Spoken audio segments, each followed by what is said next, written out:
ज्ञानतिमिरान्धस्य ज्ञानाञ्जनशलाकया चक्षुरुन्मीलितं येन तस्मै श्रीगुरवे नमः।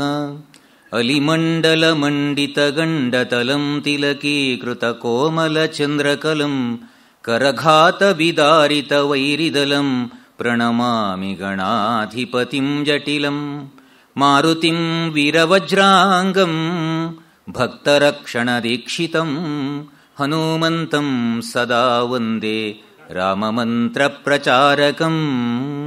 श्रीविष्णु ವಿಶ್ವಾದಿಮೂಲಮಾಯಾಲೋಲದೇವ ಸರ್ವೇಶ ಪರಬೊಮ್ಮನಿಂದು ಜನಂ ಆವುದನು ಕಾಣದೊಡಂ ಅಳ್ತಿಯಿಂ ನಂಬಿಹುದೋ ಆ ವಿಚಿತ್ರಕ್ಕೆ ನಮಿಸೋ ಮಂಕುತಿಮ್ಮ. ಇಹುದೋ ಇಲ್ಲವೋ ತಿಳಿಯಗೊಡದೊಂದು ವಸ್ತು ನಿಜ ಮಹಿಮೆಯಿಂ ಜಗವಾಗಿ ಜೀವವೇಷದಲ್ಲಿ ವಿಹರಿಪುದದೊಳ್ಳಿತೆಂಬುದು ನಿಸದವಾದೊಡೆ ಆ ಗಹನ ತತ್ವಕ್ಕೆ ಶರಣು ಮಂಕುತಿಮ್ಮ. ಶರಣು ವಗು ಜೀವನ ರಹಸ್ಯದಲ್ಲಿ ಸತ್ವದಲ್ಲಿ ಶರಣು ಜೀವನವ ಸುಮವೆನಿಪ ಯತ್ನದಲ್ಲಿ ಶರಣಂತರಾತ್ಮ ಗಂಭೀರ ಪ್ರಶಾಂತಿಯಲಿ ಶರಣು ವಿಶ್ವಾತ್ಮದಲ್ಲಿ ಮಂಕುತಿಮ್ಮ. ಎಲ್ಲ ಆತ್ಮೀಯರೇ, ಡಿ.ವಿ.ಜಿಯವರು ಬರೆದ ಕಗ್ಗದ ಒಂದು ಹಸ್ತಪ್ರತಿಯನ್ನು ಒಮ್ಮೆ ಕುವೆಂಪುರವರು ಕೈ ಕೊಟ್ರಂತೆ. ಅದು ಓದುವಾಗ ನೋಡಕ್ಕೆ ಮೇಲ್ನೋಟಕ್ಕೆ ಸಾಮಾನ್ಯವಾಗಿ ಅರ್ಥ ಆಗೋದಿಲ್ಲ.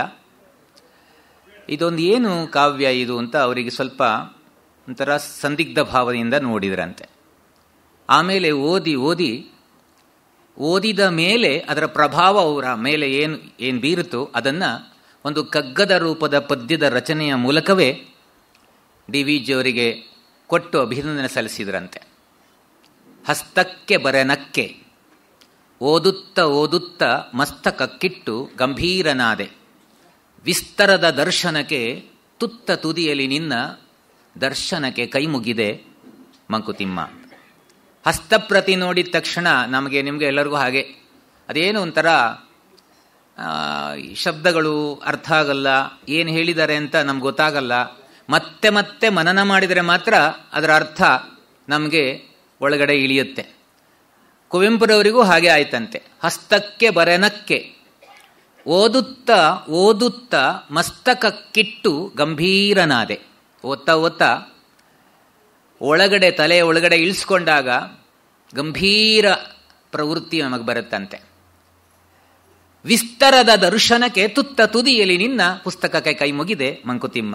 ವಿಸ್ತಾರವಾದ ದರ್ಶನ ಓದಿದ ಮೇಲೆ ನಿನ್ನ ಪುಸ್ತಕಕ್ಕೆ ಕೈ ಮುಗಬೇಕು ಅಂತ ಅನಿಸ್ತು, ಕೈ ಮುಗಿತೇನೆ ಅಂತ ಹೇಳಿ ಆ ಒಂದು ಪದ್ಯದ ರಚನೆಯ ಮೂಲಕ ಕುವೆಂಪುರವರು ಅಭಿನಂದನೆ ಸಲ್ಲಿಸ್ತಾರೆ ಡಿ.ವಿ.ಜಿಯವರಿಗೆ.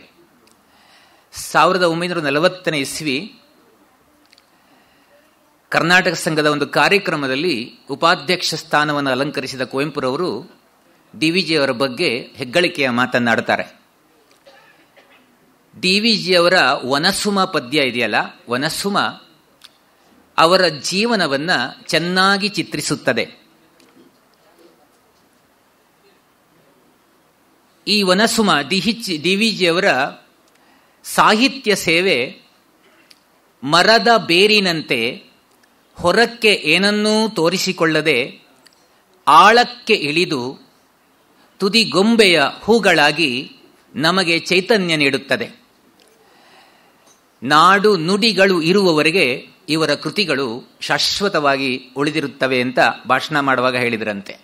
ಬಹುಶಃ ಇದಕ್ಕೆಲ್ಲ ನಿದರ್ಶನ ಇವತ್ತಿಗೂ ಯಾವತ್ತಿಗೂ ಉಳಿಯುವಂತಹ ಒಂದು ದರ್ಶನ ಡಿ.ವಿ.ಜಿಯವರ ಮಂಕುತಿಮ್ಮನ ಕಗ್ಗ, ಮರಳುಮನೆ ಕಗ್ಗ. ಬಹುಶಃ ಅವರಿಗೂ ಕೂಡ ಬರೆಯುವಾಗ ಎಲ್ಲರೂ ಇದನ್ನು ಓದ್ತಾರೆ ಅಂತ ಒಂದು ಪ್ರೋತ್ಸಾಹ ಸಿಗುತ್ತೆ ಅಂತ ಎಣಿಸಿರ್ಲಿಲ್ವಂತೆ. ಮರಳುಮನೆ ಕಗ್ಗದಲ್ಲಿ ಅವರು ಒಂದು ಕಡೆ ಹೇಳ್ತಾರೆ, ಸಾಮಾನ್ಯವಾಗಿ ಒಳ್ಳೆಯ ವಸ್ತುಗಳನ್ನು ಮೆಚ್ಚಿಕೊಳ್ಳುವವರ ಸಂಖ್ಯೆ ಕಡಿಮೆ. ಮೆಚ್ಚಿದರು 3 ಮಂದಿ ಪೆಚ್ಚೆಂದರಾರ್ ಮಂದಿ ಸ್ವಚ್ಛ ಮತಿಗಿದು ಹುಚ್ಚು ಹುಚ್ಚು ಕೃತಿ ತಾನೇ ನೆಚ್ಚಿ ಬಾಳ್ವಜ್ಞಂಗೆ ಕಗ್ಗ ಮರು ಕಗ್ಗ ರುಚಿ ಅಚ್ಯುತ ಹಸಾದ ರುಚಿ ಮರುಳ ಮುನಿಯ ಮೆಚ್ಚಿದರು 3 ಮಂದಿ 3 ಜನ ಮೆಚ್ಚಿಕೊಂಡ್ರೆ 6 ಮಂದಿ ಪೆಚ್ಚು ಕಾವ್ಯ ಅಂತ ಬೈದ್ರಂತೆ. ಮೆಚ್ಚಿದರು 3 ಮಂದಿ ಪೆಚ್ಚೆಂದರಾರ್ ಮಂದಿ, ಸ್ವಚ್ಛ ಮತಿಗಿದು ಹುಚ್ಚು ಹುಚ್ಚು ಕೃತಿ ತಾನೇ. ಚೆನ್ನಾಗಿ ತಿಳ್ಕೊಂಡವ್ರಿಗೆ ಇದೇನು ಬೇಡ. ದೇವರ ಸಾಕ್ಷಾತ್ಕಾರನೇ ಆಗಿದೆ, ಪೂಜೆ ಮಾಡಬೇಕಾಗಿದ್ದಿಲ್ಲ. ಮಂಕುತಿಮ್ಮನ ಕಗ್ಗದಲ್ಲಿ ಒಂದ್ ಕಡೆ ಹೇಳ್ತಾರ ಅವರು, ವೇದಗಳು ಶಾಸ್ತ್ರಗಳು ಲೋಕನೀತಿಗಳೆಲ್ಲ ಹಾದಿ ತೋರಲು ನಿಶಯೊಳುರಿವ ಪಂಜುಗಳು, ಸೌಧವೇರಿದವಂಗೆ ನಭವ ಸೇರಿದವಂಗೆ ಬೀದಿ ಬೆಳಕಿಂದೇನೋ ಮಂಕುತಿಮ್ಮ. ವೇದಗಳು ಶಾಸ್ತ್ರಗಳು ಲೋಕನೀತಿಗಳೆಲ್ಲ, ವೇದ ಶಾಸ್ತ್ರ ಲೋಕನೀತಿ ಇವೆಲ್ಲ ಹಾದಿ ತೋರಲು ನಿಶಯೊಳ್ ಉರಿವ ಪಂಜುಗಳು, ದಾರಿಯನ್ನ ತೋರಿಸುವ, ರಾತ್ರಿ ಕಾಲ ನಮಗೆ ಬೆಳಕನ್ನು ತೋರಿಸುವ ಪಂಜುಗಳಿದ್ದ ಹಾಗಂತೆ, ದೀವಟಿಗೆ ಇದ್ದ ಹಾಗೆ. ನಾವು ಹೋಗುವ ದಾರಿ ಸವದಾಗಿದೆ, ಮುಟ್ಟುವ ಗುರಿಯನ್ನ ತಲುಪಿಯಾಗಿದೆ. ಆಮೇಲೆ ಈ ಟಾರ್ಚಿನ ಅವಶ್ಯಕತೆ ಏನಿದೆ ಅಂತ. ಸೌಧವೇರಿದವಂಗೆ ನಭವ ಸೇರಿದವಂಗೆ ಬೀದಿ ಬೆಳಕಿಂದೇನೋ ಮಂಕುತಿಮ್ಮ. ಸೌಧ ಏರಿಯಾಗಿದೆ, ಕಟ್ಟಡದ ತುದಿಗೆ ಹೋಗಿದ್ದಾನೆ, ಆಮೇಲೆ ಏಣಿಯ ಅವಶ್ಯಕತೆ ಇಲ್ಲ. ಇಳಿಯುವ ಮನಸ್ಸಿದ್ದವರಿಗೆ ಎಳಿಬೇಕಷ್ಟೆ. ನಾವು ಏರಿದ ಮೇಲೆ ಇಳಿಯುವಂಥದ್ದು ಇಟ್ಕೋಬಾರದು. ಏಣಿ ನಮ್ಮನ್ನ ಏರಿಸುತ್ತೆ, ಏರಿದ ಮೇಲೆ ಏಣಿಯ ಕಡೆಗೆ ಗಮನ ಕೊಡಬೇಕಾದ ಅಗತ್ಯ ಇಲ್ಲ. ಸೌಧವೇರಿದವಂಗೆ ನಭವ ಸೇರಿದವಂಗೆ, ಆಕಾಶವನ್ನೇ ಹೋಗಿ ಸೇರಿಕೊಂಡಿದ್ದಾನೆ, ಅವನಿಗೆ ಬೀದಿ ಬೆಳಕಬೇಕಾ? ಸಾಲು ವೇದಗಳೇಕೆ ಮೂಲ ಮಂತ್ರಗಳೇಕೆ, ಸಾಲು ವೇದಗಳೇಕೆ ಮೂಲ ಮಂತ್ರಗಳೇಕೆ, ಮೇಲು ಕೀಳೆಂಬ ನುಡಿಯೇಕೆ, ತತ್ವದ ಕೀಲ ನರಿದವಗೆ ಸರ್ವಜ್ಞ. ಸಾಲು ವೇದಗಳೇಕೆ, ಅದೇ ಭಾವವನ್ನು ಸೂಚಿಸುತ್ತೆ ಇದು ಸರ್ವಜ್ಞನ ವಚನ. ಸಾಲು ವೇದಗಳೇಕೆ ಮೂಲ ಮಂತ್ರಗಳೇಕೆ, ಮೇಲು ಕೀಳೆಂಬ ನುಡಿಯೇಕೆ, ತತ್ವದ ಕೀಲ ನರಿತವಗೆ ಸರ್ವಜ್ಞ. ತತ್ವವನ್ನು ಅರಿತವನಿಗೆ ಇದ್ಯಾವುದು ಅಗತ್ಯವೇ ಇಲ್ಲ ಅಂತ. ಹಾಗೆ ಅದಕ್ಕೆ ಹೇಳ್ತಾರೆ, ವೇದಗಳು ಶಾಸ್ತ್ರಗಳು ಲೋಕನೀತಿಗಳೆಲ್ಲ ಹಾದಿ ತೋರಲು ನಿಶಯಳುರಿವ ಪಂಜುಗಳು, ಸೌಧವೇರಿದವಂಗೆ ನಭವ ಸೇರಿದವಂಗೆ ಬೀದಿ ಬೆಳಕಿಂದೇನೋ ಮಂಕುತಿಮ್ಮ. ಹಾಗಾಗಿ ಸ್ವಚ್ಛ ಮತಿಗಿದು ಹುಚ್ಚು ಹುಚ್ಚು ಕೃತಿ ತಾನೇ, ನಚ್ಚಿ ಬಾಳ್ವಜ್ಞಂಗೆ ಕಗ್ಗ ಮರು ಕಗ್ಗ ರುಚಿ, ಅಚ್ಯುತ ಹಸಾದ ರುಚಿ ಮರುಳ ಮುನಿಯ. ನೆಚ್ಚಿಕೊಂಡು ನಂಬಿಕೊಂಡು ಇದನ್ನು ಓದುವವನಿಗೆ, ಮೆಚ್ಚುವವನಿಗೆ ಕಗ್ಗವೂ, ಮಂಕುತಿಮ್ಮನ ಕಗ್ಗವೂ ರುಚಿಯಾಗತ್ತೆ, ಮರುಳಮನೆ ಕಗ್ಗವೂ ರುಚಿಯಾಗತ್ತೆ. ಹೇಗೆ ಅಂತ ಒಂದು ಉದಾಹರಣೆ ಕೊಡ್ತಾರೆ ಡಿ ವಿ ಜಿ. ಒಂದು ವಿಚಾರವನ್ನು ಮನದಟ್ಟು ಮಾಡಬೇಕಾದ್ರೆ ತತ್ವನ್ನೂ ಹೇಳ್ತಾರೆ, ಉದಾಹರಣೆಯನ್ನು ಕೊಟ್ಟು ನಮಗೆ ಆಳವಾಗಿ ಇಳಿಯುವಂತೆ ಮಾಡ್ತಾರೆ. ಅಚ್ಯುತ ಹಸಾದ ರುಚಿ, ಭಗವಂತನ ಪ್ರಸಾದ. ಪೂಜೆ ಮಾಡಿಸ್ತೀವಿ, ಪ್ರಸಾದ ಸ್ವೀಕರಿಸ್ತೀವಿ, ಕಣ್ಣಿಗೊತ್ತುಕೊಂಡು ಸ್ಮರಣೆ ಮಾಡ್ಕೊಂಡು ತಿಂತೀವಿ. ಆ ಪ್ರಸಾದದ ರುಚಿಯ ಬಗ್ಗೆ ನಾವು ಚರ್ಚೆ ಮಾಡೋದಿಲ್ಲ. ಈ ಪ್ರಸಾದಕ್ಕೆ ಕೋಸಂಬರಿಗೆ ಉಪ್ಪೇ ಹಾಕಲಿಲ್ಲ ಅಂತಲ್ಲಿ ಹೋಗಿ ಅರ್ಚಕರ ಹತ್ರ ಅಥವಾ ದೇವರ ಹತ್ರ ಹೋಗಿ ಗಲಾಟೆ ಮಾಡಕ್ಕೆ ಹೋಗೋದಿಲ್ಲ ನಾವು. ಪ್ರಸಾದ ಅಷ್ಟೇ. ಅಚ್ಯುತ ಹಸಾದ ರುಚಿ ಮರುಳಮನೆಯ. ಭಗವಂತನ ಪ್ರಸಾದ ನಂಬಿಕೆ ಇದ್ದವನಿಗೆ ತುಂಬಾ ರುಚಿಯಾಗತ್ತೆ, ನಂಬಿಕೆ ಇಲ್ದಿದ್ದವನಿಗೆಲ್ಲ ಹುಡುಕ್ತಾನ ಅವನು. ಅದರಿಂದ ನೇರವಾಗಿ ಯಾರು ನಂಬಿಕೊಂಡು ಬರ್ತಾರೆ ಅವರಿಗೆ ಅತ್ಯಂತ ರುಚಿಕರವಾದದ್ದು ಇದು ಕಗ್ಗ ಮತ್ತೆ ಮರುಕಗ್ಗ ಎಲ್ಲವೂ ಕೂಡ. ಹಾಗಾಗಿ ಅನೇಕ ಕೃತಿಗಳನ್ನು ಬರೆದಿದ್ದಾರೆ. ವಿಶೇಷವಾಗಿ ಡಿ ವಿ ಜಿಯವರ ಅಂತಃಪುರ ಗೀತೆಗಳು. ಅಂತಃಪುರ ಗೀತೆಗಳನ್ನು ನಾವೆಲ್ಲ ಓದಿಕೊಂಡು ಬೇಲೂರಿಗೆ ಹೋಗಬೇಕು. ಆವಾಗ ಒಂದೊಂದು ಶಿಲಾಬಾಲಕಿ ನಮ್ಮ ಹತ್ರ ಮಾತಾಡತ್ತೆ. ಜಕಣಾಚಾರಿ ಕಲ್ಲಿನಿಂದ ಆ ಶಿಲಾಬಾಲಿಕೆಯನ್ನು ಕೆತ್ತಿದ್ರೆ ಡಿ ವಿ ಜಿ ಅವರಲ್ಲಿ ಹೋಗಿ ಕೂತ್ಕೊಂಡು ಪದಗಳಿಂದ ಕೆತ್ತಿಕೊಟ್ಟಿದ್ದಾರೆ. ಒಂದೊಂದು ಕೂಡ ಅದ್ಭುತವಾದ, ನಮ್ಗೇನೋ ಅನ್ಸೋದಿಲ್ಲ, ಒಂದು ಶಿಲಾಬಾಲಿಕೆ ನೋಡ್ಕೊಂಡು ಬರ್ತೀವಿ ನಾವಷ್ಟೇ. ಆದರೆ ಆ ಶಿಲಾಬಾಲಿಕೆ ಎದುರುಗಡೆ ಕೂತ್ಕೊಂಡಾಗ ಏನು ಭಾವ ಹೊಮ್ಮುತ್ತೆ.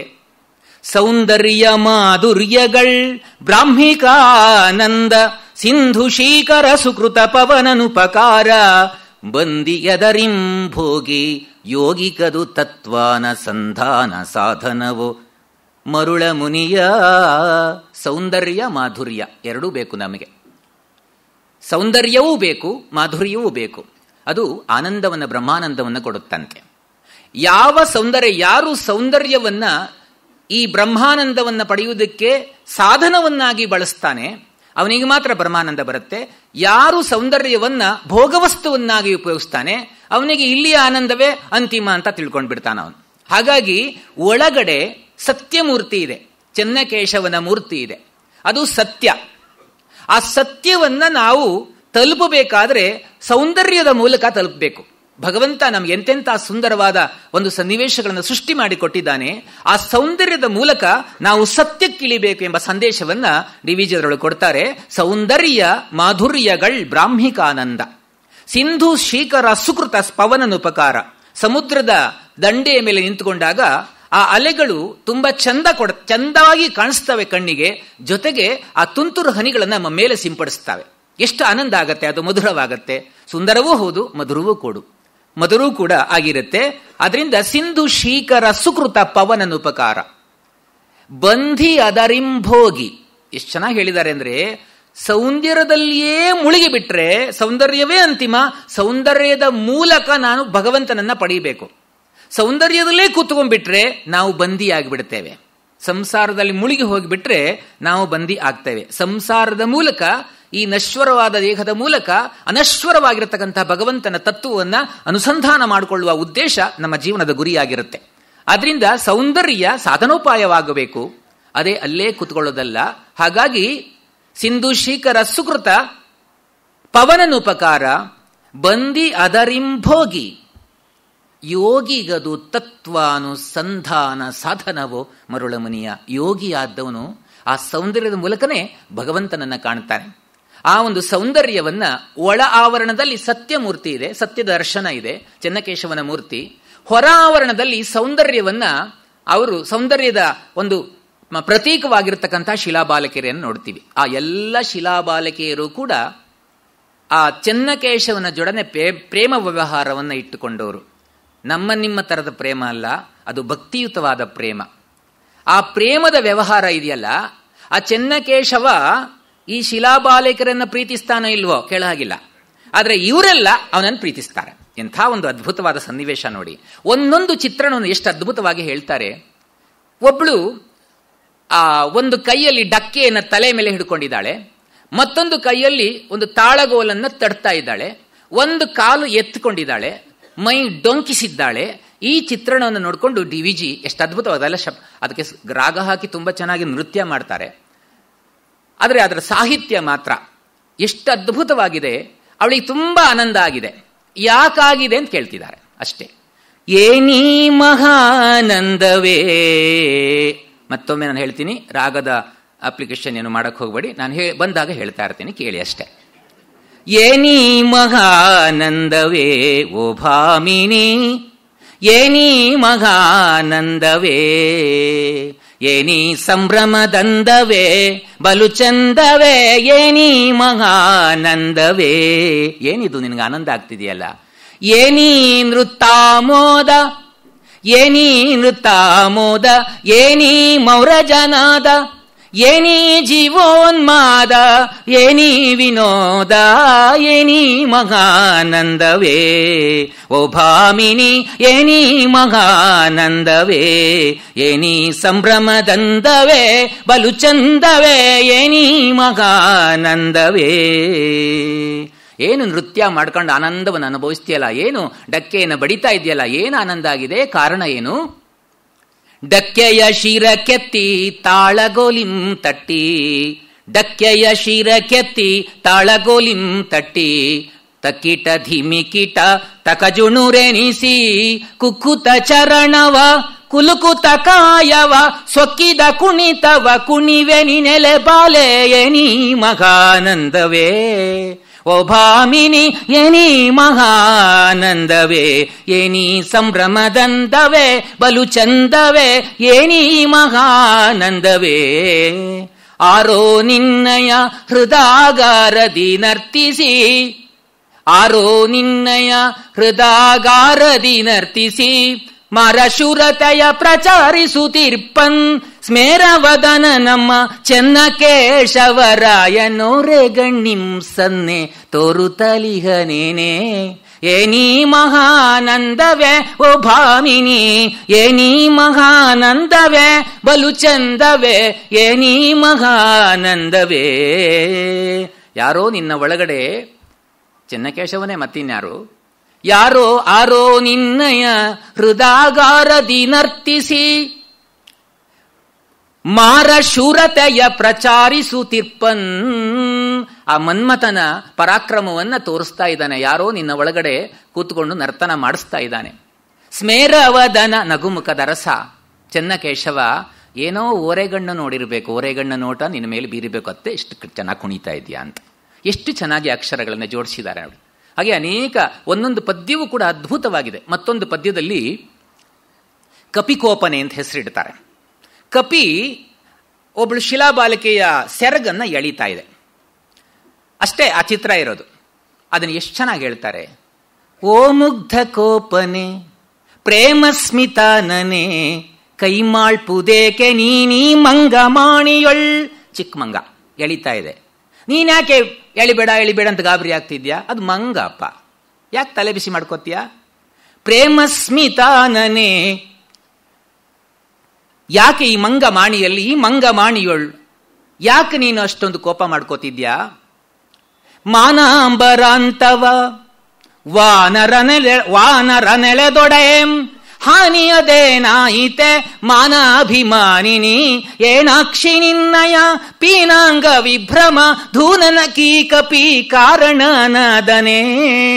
ಓ ಮುಗ್ಧ ಕೋಪನೆ ಪ್ರೇಮ ಸ್ಮಿತಾನನೆ ಕೈಮಾಳ್ಪುದೇಕೆ ನೀನೀ ಮಂಗ ಮಾಣಿಯೊಳ್. ಸುಂದರ ಗಾತ್ರದ ಸಿಂಧೂರ್ಮಿಮಾಲಯ ಬಂಧುರ ಲೀಲೆಯ ನಂದವಾನಾಗಿಪ ಕಂದರ್ಪ ದೌತ್ಯದ ಸಂಧಾನ ತಂತ್ರವ ಮನ್ನಿಸನೇನೆ ಆ ಚೆನ್ನಕೇಶವ ಜಾಣೆ. ಓ ಮುಗ್ಧ ಕೋಪನೆ ಪ್ರೇಮ ಸ್ಮಿತಾನನೆ ಕೈಮಾಳ್ಪುದೇಕೆ ನೀನೀ ಮಂಗ ಮಾಣಿಯೊಳ್. ಒಂದು ಚಿತ್ರಕ್ಕೆ ಎಷ್ಟು ಚೆನ್ನಾಗಿ ಸಾಹಿತ್ಯವನ್ನು ಕಟ್ಟಿಕೊಟ್ಟಿದ್ದಾರೆ ಡಿ.ವಿ.ಜಿ. ಹಾಗಾಗಿ ಜಕಣಾಚಾರಿ ಆ ಕೇಶವನ ಸಾಕ್ಷಾತ್ಕಾರ ಮಾಡಿಕೊಂಡಿದ್ದಂತೆ. ಹಾಗಾಗಿ ಆ ಎಲ್ಲ ಅಷ್ಟು ಅದ್ಭುತವಾದ ಕೆತ್ತನೆಯನ್ನ ಅವನು ಮಾಡಿದ್ದಾನೆ. ಮರಳಮನಿ ಕಗ್ಗದಲ್ಲಿ ಹೇಳ್ತಾರೆ, ಕಣ್ಣ ತುಂಬಲು ಕೇಶವಾಕಾರವಿರದೆ ಜಕ್ಕಣ್ಣನ ಬೇಲೂರ ದೇಗುಲದೊಳೆಂತ ಮನ್ನೆಯರ ಚೆನ್ನಯರ ರಸಿಕ ಪ್ರಸನ್ನೆಯರ ಸನ್ನೆಗಳ ತರಲಾಯ್ತು ಮರುಳ ಮುನಿಯ. ಕಣ್ಣ ತುಂಬಲು ಕೇಶವಾಕಾರವಿರದೆ, ಕಣ್ಣು ಮುಂದೆ ಕೇಶವಾಕಾರ ಇಲ್ಲದೆ ಇದ್ದಿದ್ರೆ ಇಷ್ಟೆಲ್ಲ ಮಾಡಕ್ಕಾಗ್ತಿತ್ತ? ಕಣ್ಣ ತುಂಬಲು ಕೇಶವಾಕಾರವಿರದೆ ಜಕ್ಕಣ್ಣನ ಬೇಲೂರ ದೇಗುಲದೊಳ್ ಅದೆಂತ ಮನ್ನಯರ ಚೆನ್ನಯರ ರಸಿಕ ಪ್ರಸನ್ನೆಯರ. ಪದಗಳಲ್ಲಿ ಆಡ್ತಾ ಇದ್ದಾರೆ ನೋಡಿ ಡಿ.ವಿ.ಜಿ. ಮನ್ನೆಯರ ಚೆನ್ನೆಯರ ರಸಿಕ ಪ್ರಸನ್ನೆಯರ ಸನ್ನೆಗಳ ತರಲಾಯ್ತು ಮರುಳ ಮುನಿಯ. ಅದಿಲ್ದಿದ್ರೆ ಈ ಸನ್ನೆಯನ್ನು ತರಲಿಕ್ಕೆ ಆಗ್ತಿತ್ತ? ಈ ಚಿತ್ರಣವನ್ನು ಮಾಡ್ಲಿಕ್ಕೆ ಆಗ್ತಿತ್ತ? ಕೇಶವಾಕಾರ ಕಣ್ಣೆದುರುಗಡೆ ನಿಂತುಕೊಂಡಿದ್ದ, ಹಾಗಾಗಿ ನೀನು ಇದನ್ನೆಲ್ಲ ಮಾಡಿದ್ಯಾ. ತ್ಯಾಗರಾಜರ ಬಗ್ಗೆನೂ ಹೇಳ್ತಾರೆ. ಅಷ್ಟೆಲ್ಲ ಅವರು ಕೀರ್ತನೆಗಳನ್ನು ಬರೆದ್ರಲ್ಲ, ವಗ್ಗೇಕಾರಾಗಿ ಪ್ರಸಿದ್ಧಿ ಪಟ್ರಲ್ಲ. ಯಾಕೆ ಅಂದ್ರೆ ಶ್ರೀರಾಮ ಎದುರುಗಡೆ ನಿಂತುಕೊಂಡಿದ್ದಂತೆ. ರಾಘವ ಕೃತಿಯ ತಾಂ ಕಣ್ಣಾರೆ ಕಾಣದಿರೆ ತ್ಯಾಗರಾಜನ ಮುಖದೆ ಲಲಿತ ಭಾವಗಳು ರಾಗರಾಗಗಳಾಗಿ ಪರಿದು ಬರುತ್ತಿದ್ದಪುವೆ ವಾಗ್ಗೇಯ ಸತ್ಯವದು ಮರುಳ ಮುನಿಯ. ಕೆ ರಾಘವ ಕೃತಿಯ ತಾಂ ಕಣ್ಣಾರೆ ಕಾಣದಿರೆ, ಶ್ರೀರಾಮನನ್ನ ಕಣ್ಣಾರೆ ಕಾಣದೇ ಇದ್ದಿದ್ರೆ ತ್ಯಾಗರಾಜನ ಮುಖದ ಲಲಿತ ಭಾವಗಳು, ಸುಂದರವಾದ ಭಾವಗಳು ರಾಗಗಳಾಗಿ ಹರಿದು ಬರ್ತಾ ಇದ್ದುವ. ವಾಗ್ಗೇಯಕಾರರ ಸತ್ಯ ಅದು. ಸತ್ಯ ದರ್ಶನ ಮಾಡಿದ್ದಾರೆ ಅವರು. ಎಷ್ಟು ಅದ್ಭುತವಾಗಿ ಕಂಡ್ರು ರಾಮನನ್ನ. ಬಾಲರಾಮನನ್ನ ಕಂಡ್ರು, ನಿಗ್ರಹ ಅನುಗ್ರಹ ಸ್ವರೂಪನಾದ ರಾಮನನ್ನ ಕಂಡ್ರು, ಸಮರ ವೀರನನ್ನಾಗಿ ಕಂಡ್ರು, ರಸಿಕ ಶಿರೋಣಿಯನ್ನಾಗಿ ಕಂಡ್ರು. ಎಷ್ಟು ಅದ್ಭುತವಾದ ಚಿತ್ರಣವನ್ನು ಕಂಡ್ರು. ಅದೆಲ್ಲವನ್ನೂ ಶ್ರೀರಾಮನಲ್ಲಿ ಕಂಡು ಮೊದಲು ಮೂರ್ತಿ ಪೂಜೆ, ಆಮೇಲೆ ಮೂರ್ತಿ ವರ್ಣನೆ, ಆಮೇಲೆ ಮೂರ್ತಿಯಿಂದ ಸತ್ಯ ದರ್ಶನ, ಆ ಸತ್ಯ ದರ್ಶನದಿಂದ ತತ್ವದರ್ಶನದ ಭಗವದ್ ದರ್ಶನ. ಇದು ಹಾಗೆ ಆ ಮೂರ್ತಿ ಸ್ವರೂಪಗಳೇ ಹಾಗೆ. ಮೊದಲು ಆ ಮೂರ್ತಿ ಸ್ವರೂಪ ಯಾಕೆ ಅಂದ್ರೆ ನಮ್ಮ ಚಂಚಲವಾದ ಮನಸ್ಸನ್ನ ಒಂದು ಸ್ಥಿಮಿತಗೊಳಿಸ್ಲಿಕ್ಕೋಸ್ಕರವಾಗಿ ಮೂರ್ತಿಯಲ್ಲೇ ದೇವರಿದ್ದಾರೆ ಅಂತಲ್ಲ, ಮೂರ್ತಿಯೂ ದೇವರೇ. ಏಕೆಂದರೆ ಕೆಲವು ಬಾರಿ ಆ ಕಲ್ಲನ್ನೇ ಯಾಕೆ ದೇವರನ್ನಾಗಿ ಮಾಡಿರ್ತಾರೆ ಅಂತ ಒಂದು ಸಂಸ್ಕೃತ ಸುಭಾಷಿತ ಇದೆ. ಈಗ ಗಣಪತಿ ಹಬ್ಬ ಬಂದರೆ ಯಾವ್ದಾದ್ರು ದೊಡ್ಡ ಹೊಟ್ಟೆ ಇದ್ದವ್ರನ್ನ ಕೂರಿಸಿ ಮಂಗಳಾರತಿ ಮಾಡ್ಬೋದಲ್ಲ.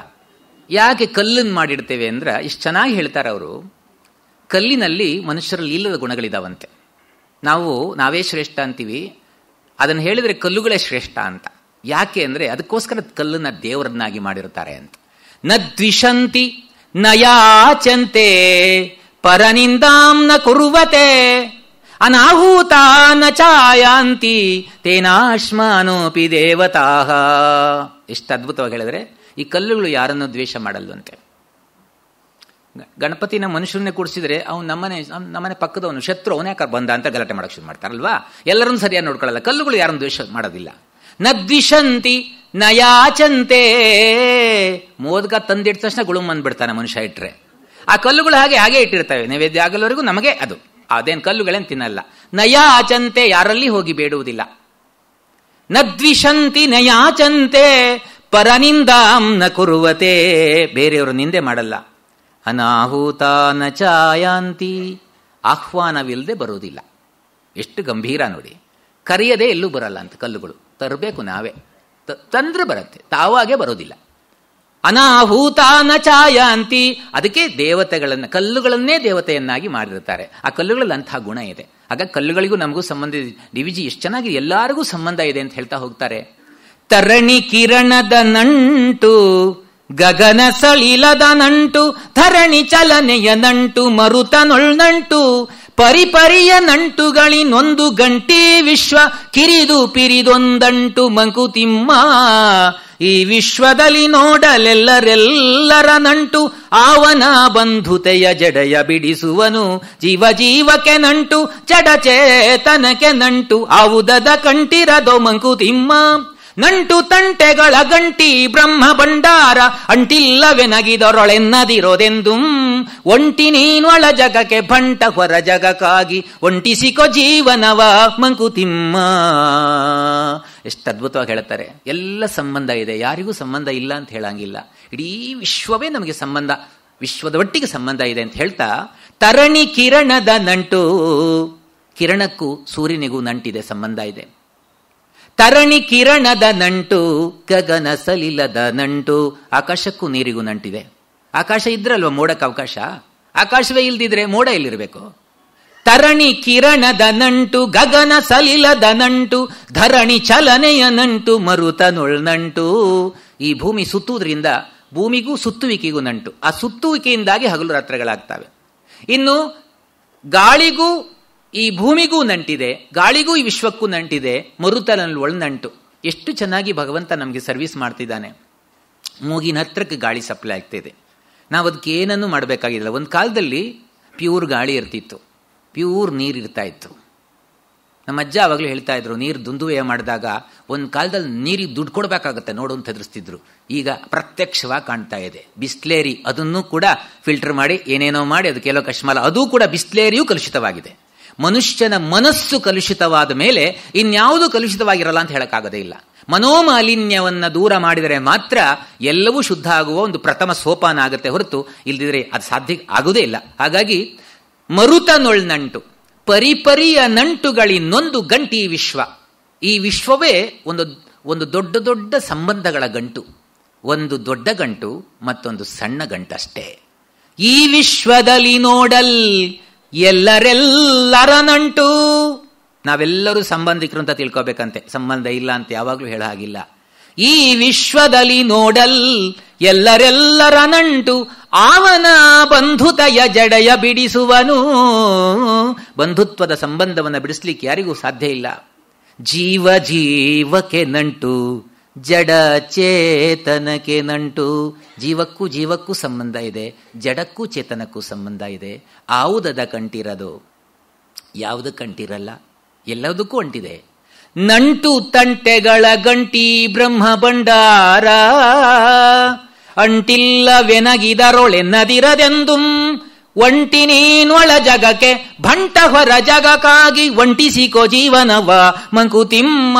ನಂಟು ತಂಟೆಗಳ ಗಂಟು ಈ ಬ್ರಹ್ಮ ಭಂಡಾರ. ನಂಟಿದೆ, ಗಂಟಿದೆ, ತಂಟೆ ಇದೆ. ಅಂಟಿಲ್ಲವೆನಗೆ ಇದರೊಳ್ ಎನ್ನದಿರು ಎಂದುಂ. ಇದರೊಳಗೆ ನನ್ನ ಸಂಬಂಧ ಇಲ್ಲ ಅಂತ ಯಾವತ್ತೂ ಹೇಳಬೇಡ. ಒಂಟಿ ನೀನ್ ಒಳ ಜಗಕ್ಕೆ, ಭಂಟ ಹೊರ ಜಗಕ್ಕಾಗಿ. ಎಷ್ಟು ಅದ್ಭುತವಾದ ಮಾತು ನೋಡಿ. ಇದನ್ನು ಅರ್ಥ ಮಾಡ್ಕೊಂಡ್ರು ಸಾಕು. ನಮ್ಮ ಪ್ರೈವೇಟ್ ಆಸ್ತಿ ಇದೆಯಲ್ಲ, ಅದನ್ನು ಯಾರಿಗೂ ಮುಟ್ಟಗೊಡಬಾರ್ದು, ಹೆಂಡತಿ ಮಕ್ಕಳಿಗೂ ಬಿಟ್ಕೊಡಬಾರ್ದು. ಅದು ನಮ್ದು ಖಾಸಗಿ, ಪ್ಯೂರ್ ಖಾಸಗಿ.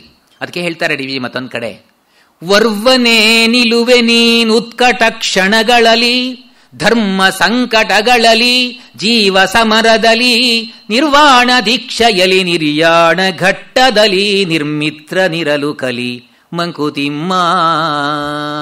ಒಂದಷ್ಟು ತುಂಬ ಉತ್ಕಟವಾದ ಕ್ಷಣಗಳು, ಗಂಭೀರವಾದ ಕ್ಷಣಗಳಲ್ಲಿ ನಾವು ಒಬ್ಬರೇ ಆಗಿರ್ತೀವಂತೆ. ಖಂಡಿತ ಇವೆಲ್ಲ ನಾವು ಸಂಬಂಧವನ್ನು ಕಲ್ಪಿಸಿಕೊಂಡಿದ್ದಷ್ಟೇ ಬಿಟ್ರೆ ಒಳಗಡೆ ನಾವು ಒಬ್ಬರೇ, ಯಾರೂ ಬರಲ್ಲ. ಒಬ್ಬರೇ ಬಂದಿದ್ದೀವಿ, ಒಬ್ಬರೇ ಹೋಗ್ಬೇಕು. ಬೆತ್ತಲೆಯ ನಿಂಬಂದೆ, ಬೆತ್ತಲೆಯ ನಿಂಪೋಪೆ, ವಸ್ತ್ರವೇಷಗಳೆಲ್ಲ ಬರಿದೆ 4 ದಿನ, ಚಟ್ಟಕ್ಕೆ ನಿನ್ನ ನೇರಿಪ ಮುನ್ನ ನೀನಾಗಿ, ಕಿತ್ತೆಸೆಯೋ ಕಂತೆಗಳ ಮರುಳ ಮುನಿಯ. ಏನಿದೆ? ಏನೂ ಇಲ್ಲ. ಒಳಗಡೆ ನೋಡಿದರೆ ಮಾತ್ರ. ಒಳಗಡೆ ನೋಡಿದರೆ ಏನೂ ಇಲ್ಲ, ಹೊರಗಡೆ ಸಂಬಂಧ ಇದೆ. ಹೊರಗಡೆ ಬಿಟ್ಕೋಬೇಡ. ವರ್ವನೇ ನಿಲುವೆ ನೀನು ಉತ್ಕಟ ಕ್ಷಣಗಳಲ್ಲಿ. ಉತ್ಕಟವಾದ ಕ್ಷಣಗಳು ಅಂದರೆ ಜೀವದ ಸಮರ, ಜೀವದ ದೊಟ್ಟಿಗೆ ಯುದ್ಧ ಸಾರಬೇಕಾಗಿದೆಯಪ್ಪ. ಏನೋ ಆರೋಗ್ಯ ಸರಿ ಇಲ್ಲ, ಹೊಟ್ಟೆ ನೋವು ಬಂತು, ತಲೆನೋವು ಬಂತು, ನಾವೊಬ್ಬರೇ ಅದನ್ನು ಅನುಭವಿಸ್ಬೇಕಲ್ವಾ? ಬೇರೆ ಯಾರಿಗಾರು ಕೊಡೋಕೆ ಸಾಧ್ಯನಾ? ಸಾಧ್ಯನೇ ಇಲ್ಲ. ನಾವೇ ಅನುಭವಿಸ್ಬೇಕು. ವರ್ವನೇ ನಿಲುವೆ ನೀನ್ ಉತ್ಕಟ ಕ್ಷಣಗಳಲ್ಲಿ, ಧರ್ಮ ಸಂಕಟಗಳಲ್ಲಿ, ಜೀವ ಸಮರದಲ್ಲಿ. ಕೆಲವು ನಿರ್ಣಯಗಳನ್ನು ನಾವು ತಗೋಬೇಕು. ಧರ್ಮ ಸಂಕಟ ಆಗಿದ್ದಾಗ ನಾವೇ ನಿರ್ಣಯ ತಗೋಬೇಕು. ಆ ಹುಡುಗಿಗೆ ಒಪ್ಪಬೇಕೋ ಬಿಡಬೇಕು ಅಂತ ಅವನು ನಿರ್ಣಯ ಮಾಡಬೇಕಲ್ವಾ? ಅಪ್ಪ ಹೇಳ್ತಾರೆ, ಅಮ್ಮ ಹೇಳ್ತಾರೆ ಅಂತ ಒಪ್ಕೊಂಡ್ರೆ ಆಗಲ್ಲ. ಕೆಲವು ಸಂದರ್ಭಗಳಲ್ಲಿ ಅವನೇ ಸ್ವಂತ ನಿರ್ಧಾರವನ್ನು ತಗೋಬೇಕಾಗತ್ತೆ. ಉತ್ಕಟ ಕ್ಷಣಗಳಲ್ಲಿ, ಜೀವ ಸಮರದಲ್ಲಿ. ಜೀವ ಸಮರದಲ್ಲಿ ಒಬ್ಬನೇ ಇರ್ತಾನೆ. ನಿರ್ವಾಣ ದೀಕ್ಷೆಯಲ್ಲಿ ಸನ್ಯಾಸ ತಗೋಬೇಕು ಅಂತಾದರೆ ಅವನೊಬ್ಬನೇ ಡಿಸೈಡ್ ಮಾಡಬೇಕು. ಹೆಂಡತಿ ಮಕ್ಕಳು ಪರ್ಮಿಷನ್ ಸಿಗೋದವರಿಗೆ ನಾನು ಸನ್ಯಾಸ ತಗೊಳ್ಳ ಅಂದ್ರೆ ಯಾವತ್ತೂ ತಗೊಳಕ್ಕಾಗದೇ ಇಲ್ಲ. ಅವನೊಬ್ಬನೇ ತಗೋಬೇಕಾಗತ್ತೆ. ನಿರ್ವಾಣ ದೀಕ್ಷೆಯಲ್ಲಿ, ನಿರ್ಯಾಣ ಘಟ್ಟದಲ್ಲಿ, ಕೊನೆ ಪ್ರಯಾಣ ಹೋಗ್ಬೇಕಲ್ಲ, ಒಬ್ಬರೇ ಹೋಗ್ಬೇಕು, ಯಾರು ಬರಲ್ಲ, ಒಬ್ಬರೇ. ಮತ್ತು ಜೊತೆಗೆ ಯಾರು ಬರ್ತಾರೆ? ಬಂದವರೆಲ್ಲ ಅಲ್ಲಿಗೆ ಎಲ್ಲಿ ಬೇಕು ಮುಟ್ಸ್ಬೇಕು, ಅಲ್ಲಿ ವಾಪಸ್ ಬಂದ್ಬಿಡ್ತಾರೆ ಅವರು. ನಿರ್ವಾಣ ದೀಕ್ಷೆಯಲ್ಲಿ, ನಿರ್ಯಾಣ ಘಟ್ಟದಲ್ಲಿ, ನಿರ್ಮಿತ್ರ ನಿರಲು ಕಲಿ ಮಂಕುತಿಮ್ಮ. ಯಾರೂ ಇಲ್ಲ, ಒಂದು ಆ ಕ್ಷಣಗಳಲ್ಲಿ ಯಾರೂ ಇಲ್ಲ ಅಂತ ಒಂದು ಮನಸ್ಸಲ್ಲಿ ಒಳಗಡೆ ಇಟ್ಕೋ. ಹಾಗಾಗಿ ಒಂಟಿ ನೀನ್ ಒಳ ಜಗಕ್ಕೆ, ಭಂಟ ಹೊರ ಜಗಕ್ಕಾಗಿ. ಹೊರ ಜಗಕ್ಕೆ ಸೇವಕ ನೀನು, ಸೇವೆ ಮಾಡೋದು ಯೋಚನೆ ಮಾಡು, ಅಹಂಕಾರ ಪಡಬೇಡ. ಈ ರೀತಿಯಾಗಿ ನಿನ್ನ ಬದುಕನ್ನು ಒಂಟಿಸಿಕೋ, ಹೊಂದಾಣಿಸಿಕೋ. ಪ್ರೈವೇಟ್, ನಮ್ದು ಫುಲ್ ಪ್ರೈವೇಟಿಗೆ ಯಾರನ್ನೂ ಪ್ರವೇಶ ಮಾಡಿಬಿಡ್ಬಾರ್ದಂತೆ. 2 ಕೋಣೆಗಳ ನೀ ಮಾಡು ಮನದಾಲಯದಿ, ಹೊರ ಕೋಣೆಯಲಿ ಲೋಗರಾಟಗಳ ನಾಡು. ವಿರಮಿಸೊಬ್ಬನೆ ಮೌನದೊಳ್ ಒಳಮನೆಯ ಶಾಂತಿಯಲಿ, ವರಯೋಗ ಸೂತ್ರವಿದು ಮಂಕುತಿಮ್ಮ. 2 ಕೋಣೆಗಳ ನೀ ಮಾಡು ಮನದಾಲಯದಿ. ಮನಸ್ಸಿನ ಮನೆಯಲ್ಲಿ 2 ಕೋಣೆ ಮಾಡ್ಕೋಬೇಕಂತೆ. ಮಾಡ್ಕೊಳ್ಳದೆ ಇದ್ರೆ ಇವತ್ತಿಂದ 2 ಕೋಣೆ ಮಾಡ್ಕೊಳ್ಳಿ, ಮಧ್ಯದಲ್ಲಿ ಗೋಡೆ ಹಾಕ್ಕೊಳ್ಳಿ. 2 ಕೋಣೆಗಳ ನೀ ಮಾಡು ಮನದಾಲಯದಿ, ಹೊರ ಕೋಣೆಯಲ್ಲಿ ಲೋಗರಾಟಗಳ ನಾಡು. ಹೊರ ಕೋಣೆಯಲ್ಲಿ ಬೇರೆಯವ್ರ ಜೊತೆ ಸೇರಿಕೊಂಡು ಚೆನ್ನಾಗಿ ಆಟ ಆಡು. ಆಟ ಅಷ್ಟೇ ಬದುಕು, ಮತ್ತೇನಿಲ್ಲ, ಇದ್ರೊಳಗೆ ವಿಶೇಷ ಏನಿಲ್ಲ, ಆಟ ಅಷ್ಟೇ. ಹೊರ ಕೋಣೆಯಲ್ಲಿ ಲೋಗರಾಟಗಳ ನಾಡು. ವಿರಮಿಸೊಬ್ಬನೇ ಮೌನದೊಳ್ ಒಳಮನೆಯ ಶಾಂತಿಯಲಿ. ಒಳಮನೆಗೆ ಯಾರಿಗೂ ಬಿಟ್ಕೊಳ್ಬೇಡ, ಶಾಂತವಾದ ಮನೆ ಇಟ್ಕೋ. ಒಳಮನೆಗೆ ಬೇರೆಯವರು ಪ್ರವೇಶ ಕೊಟ್ಟೆ ಪೂರ್ತಿ ಹಾಳು ಮಾಡಿಬಿಡ್ತಾರೆ ಮನೇನ. ವಿರಮಿಸೊಬ್ಬನೆ ಮೌನದೊಳ್ ಒಳಮನೆಯ ಶಾಂತಿಯಲಿ, ವರಯೋಗ ಸೂತ್ರವಿದು ಮಂಕುತಿಮ್ಮ. ಶ್ರೇಷ್ಠವಾದ ಯೋಗ ಅಂದ್ರೆ ಇದೆ ಅಂತೆ. ಬಹಳ ಸುಲಭವಾದ ಯೋಗಗಳೆಲ್ಲ ಇದ್ದಾವೆ. ಏನು ಕಷ್ಟಪಟ್ಟು ಮೈ ಬಗ್ಸಿ ಯೋಗ ಮಾಡಬೇಕು ಅಂತಿಲ್ಲ. ಮನಸ್ಸನ್ನ ಮೃದುಗೊಳಿಸುವಂಥದ್ದಿದೆಯಲ್ಲ, ಶಾಂತಗೊಳಿಸೋದಿದೆಯಲ್ಲ, ನಿಶ್ಶಬ್ದಗೊಳಿಸೋದಿದೆಯಲ್ಲ, ಅದು ಮಹಾಯೋಗ. ಆ ಯೋಗ ಭಗವದ್ಗೀತೆಯಲ್ಲೂ ಬರುತ್ತೆ ನೋಡಿ. ಯುಕ್ತಾಹಾರ ವಿಹಾರಸ್ಯ ಯುಕ್ತ ಚೇಷ್ಟಸ್ಯ ಕರ್ಮಸು ಯುಕ್ತ ಸ್ವಪ್ನಾವಬೋಧಸ್ಯ ಯೋಗೋ ಭವತಿ ದುಃಖ. ಯಾವುದು ಯೋಗ? ಸರಳ ಯೋಗ. ಯುಕ್ತಾಹಾರ ವಿಹಾರಸ್ಯ. ನಮಗೆ ಯಾವುದು ಯುಕ್ತವೋ ಯೋಗ್ಯವೋ, ನಾಲಿಗೆಗೆ ರುಚಿಯಾದ್ದಲ್ಲ. ನಮ್ಗೆ ಗೊತ್ತಿರುತ್ತೆ ಯಾವುದು ತಿಂದ್ರೆ ನಮಗೆ ಅನಾಹುತ ಉಂಟಾಗುತ್ತೆ, ಯಾವುದು ತಿಂದ್ರೆ ಒಳ್ಳೆಯದು, ಯಾವುದು ತಿಂದ್ರೆ ಕೆಟ್ಟದ್ದು ಗೊತ್ತಿರುತ್ತೆ. ಯಾವುದು ಕೆಟ್ಟ ಪರಿಣಾಮ ಮಾಡುತ್ತೋ ಅದನ್ನೇ ನಾವು ತಿನ್ನೋದು ಜಾಸ್ತಿ. ವಿಶೇಷ ಅಂದರೆ ನಾವು ಅದನ್ನು ನಿರ್ಣಯ ಮಾಡಬೇಕಲ್ಲ, ಯಾವುದು ಒಳ್ಳೆಯದು ಯಾವುದು ಕೆಟ್ಟದ್ದು ಅಂತ. ಯುಕ್ತಾಹಾರ ವಿಹಾರಸ್ಯ ಮಿತಭುಕ್ ಹಿತಭುಕ್ ಋತಭುಕ್ ಅಂತ ಆಯುರ್ವೇದ ಶಾಸ್ತ್ರದಲ್ಲಿ ಅದ್ಭುತವಾಗಿ 3 ಪದಗಳನ್ನು ಹೇಳ್ತಾರೆ. ನಮ್ದೆಲ್ಲ ಇಷ್ಟರೊಳಗೆ ಇದೆ. ಯೋಗ ಅಂದರೆ ಇದೆ. ಹಿತಭುಕ್ ಋತಭುಕ್ ಮಿತಭುಕ್. ಕೋರುಕ್ ಅಂತ ಪ್ರಶ್ನೆ ಮಾಡಿದ್ದಕ್ಕೆ ಅವನು ಹೇಳ್ತಾನೆ ಹಿತಭುಕ್ ಋತಭುಕ್ ಮಿತಭುಕ್. ಹಿತಭುಕ್ ಅಂದರೆ ಇದೆ ಯುಕ್ತಾಹಾರ. ನಮಗೆ ಯಾವುದು ಹಿತವೋ ಅದನ್ನು ತಿನ್ನೋದು. ಅಂಬೋಡೆ ತಿಂದರೆ ಗೊಡಗೊಡ ಅನ್ನತ್ತಂದ್ರೆ ಬಿಟ್ಟಾಕದಪ್ಪ. ನಾಲಿಗೆಗೆ ಸಿಹಿ ಆದದ್ದು ಉದರಕ್ಕೆ ಕಹಿ ಆಗತ್ತೆ, ನಾಲಿಗೆಗೆ ಕಹಿ ಆಗಿದ್ದು ಉದರಕ್ಕೆ ಸಿಹಿ ಆಗತ್ತೆ. ಈ ಒಂದು ತತ್ವ ನಮಗೆ ಗೊತ್ತಿರಬೇಕಾಗತ್ತೆ. ಯೋಗ್ಯವಾದ ಆಹಾರ ತಿನ್ನು, ಹಿತವಾದ ಆಹಾರ. ಯುಕ್ತಾಹಾರ ವಿಹಾರ. ಹಿತವಾಗಿ ಸ್ವಲ್ಪ ಕೆಲಸನೂ ಮಾಡು, ವಿಹಾರ ಮಾಡು. ಯುಕ್ತಾಹಾರ ವಿಹಾರಸ್ಯ ಯುಕ್ತ ಚೇಷ್ಟಸ್ಯ ಕರ್ಮಸು. ಇದು ತುಂಬ ಮುಖ್ಯ. ಈಗ ನಮ್ಗೆ ಅದರೊಳಗೆಲ್ಲ ಆ ಥರ ಸಾಧನೆ ಮಾಡೋಕ್ಕಾಗಲ್ಲ. ನಮಗೆ ಮನಸ್ಸು ಯಾವ ವೃತ್ತಿಯನ್ನು ಮಾಡು ಅಂತ ಹೇಳುತ್ತೋ ಅಂಥದ್ದನ್ನೇ ಮಾಡಬೇಕಂತೆ. ಸಿಗಲ್ಲಪ್ಪ. ಕೆಲವರಿಗೆ ಪಾಪ ಪಾಠ ಮಾಡಬೇಕು ಅಂತ ತುಂಬ ಅಧ್ಯಾಪಕರಾಗಬೇಕು ತುಂಬ ಆಸೆ ಇರುತ್ತೆ, ತುಂಬ ಆಸೆ ಇರುತ್ತೆ, ಅವ್ರಿಗೆ ಕೊಡಲ್ಲ. ಇನ್ಯಾವುದೋ ಕೆಲಸ ಕೊಡ್ತಾರೆ, ಯಾವ್ದು ಇಷ್ಟ ಇಲ್ವೋ ಅದೇ. ಕೆಲವರಿಗೆ ಕಂಪ್ಯೂಟರ್ ಮುಂದೆ ಕೂತ್ಕೊಂಡಿರೋದೇ ಚಂದ ಅನ್ಸುತ್ತೆ, 2 ವರ್ಷ ಮಾತ್ರ ಅದು, ಆಮೇಲೆ 3ನೇ ವರ್ಷದಿಂದ ಬೇಡ ಅಂತ ಅನ್ಸುತ್ತೆ, ಅದು ಇಷ್ಟ ಆಗುತ್ತೆ. ಹಾಗಾಗಿ ಯುಕ್ತಾಹಾರ ವಿಹಾರಸ್ಯ ಯುಕ್ತ ಚೇಷ್ಟಸ್ಯ ಕರ್ಮಸು. ಯಾರ ಮನಸ್ಸು ಒಂದು ವೃತ್ತಿಗೆ ಹೋಗಿ ಇಳಿಯುತ್ತೋ ಅಂಥ ವೃತ್ತಿಗೆ ನಮಗೆ ಸಿಗಬೇಕಂತೆ. ಶಂಕರಾಚಾರ್ಯರು 32 ವರ್ಷ ಅವರು ಬದುಕಿದ್ದು. ಅವರ ಅನುಭವದಲ್ಲಿ ಹೇಳ್ತಾರೆ, ಭಗವಂತನನ್ನ ಶಂಕರನನ್ನ ಪ್ರಾರ್ಥಿಸ್ತಾರೆ, ಜನ್ಮ ಜನ್ಮಾಂತರಕ್ಕೂ ಇಷ್ಟು ವೃತ್ತಿ ನನಗೆ ಕೊಡಬೇಡ ಅಂತ ಪಟ್ಟಿ ಮಾಡಿದ್ದಾರೆ. ಬೇಜಾರು ಮಾಡ್ಕೊಳ್ಳೋದು ಬೇಡ, ನಮ್ದು ಯಾವ್ದಾರ ಆ ವೃತ್ತಿ ಇದ್ದಿದ್ರೆ ಅದು ಆ ವೃತ್ತಿಯಲ್ಲಿ ನ್ಯಾಯ ಒದಗಿಸೋಕ್ಕಾಗಲ್ಲ ಅಂತ. ಅದು ದೃಷ್ಟಿ ಅಷ್ಟೇ. ಮೊದಲಿಂದ ಯಾವುದು ಗೊತ್ತಾ? ಪೌರೋಹಿತ್ಯಂ ರಜನಿಚರಿತಂ ಗ್ರಾಮಣೀತ್ವಂ ನಿಯೋಗ. ಹೆಂಗ್ ಪಟ್ಟಿ ಮಾಡಿದ್ದಾರೆ ನೋಡಿ. ಪೌರೋಹಿತ್ಯ ಅಂದರೆ ಬೇರೆಯವರ ಪಾಪವನ್ನು ದೂರ ಮಾಡುವ ಕೆಲಸ.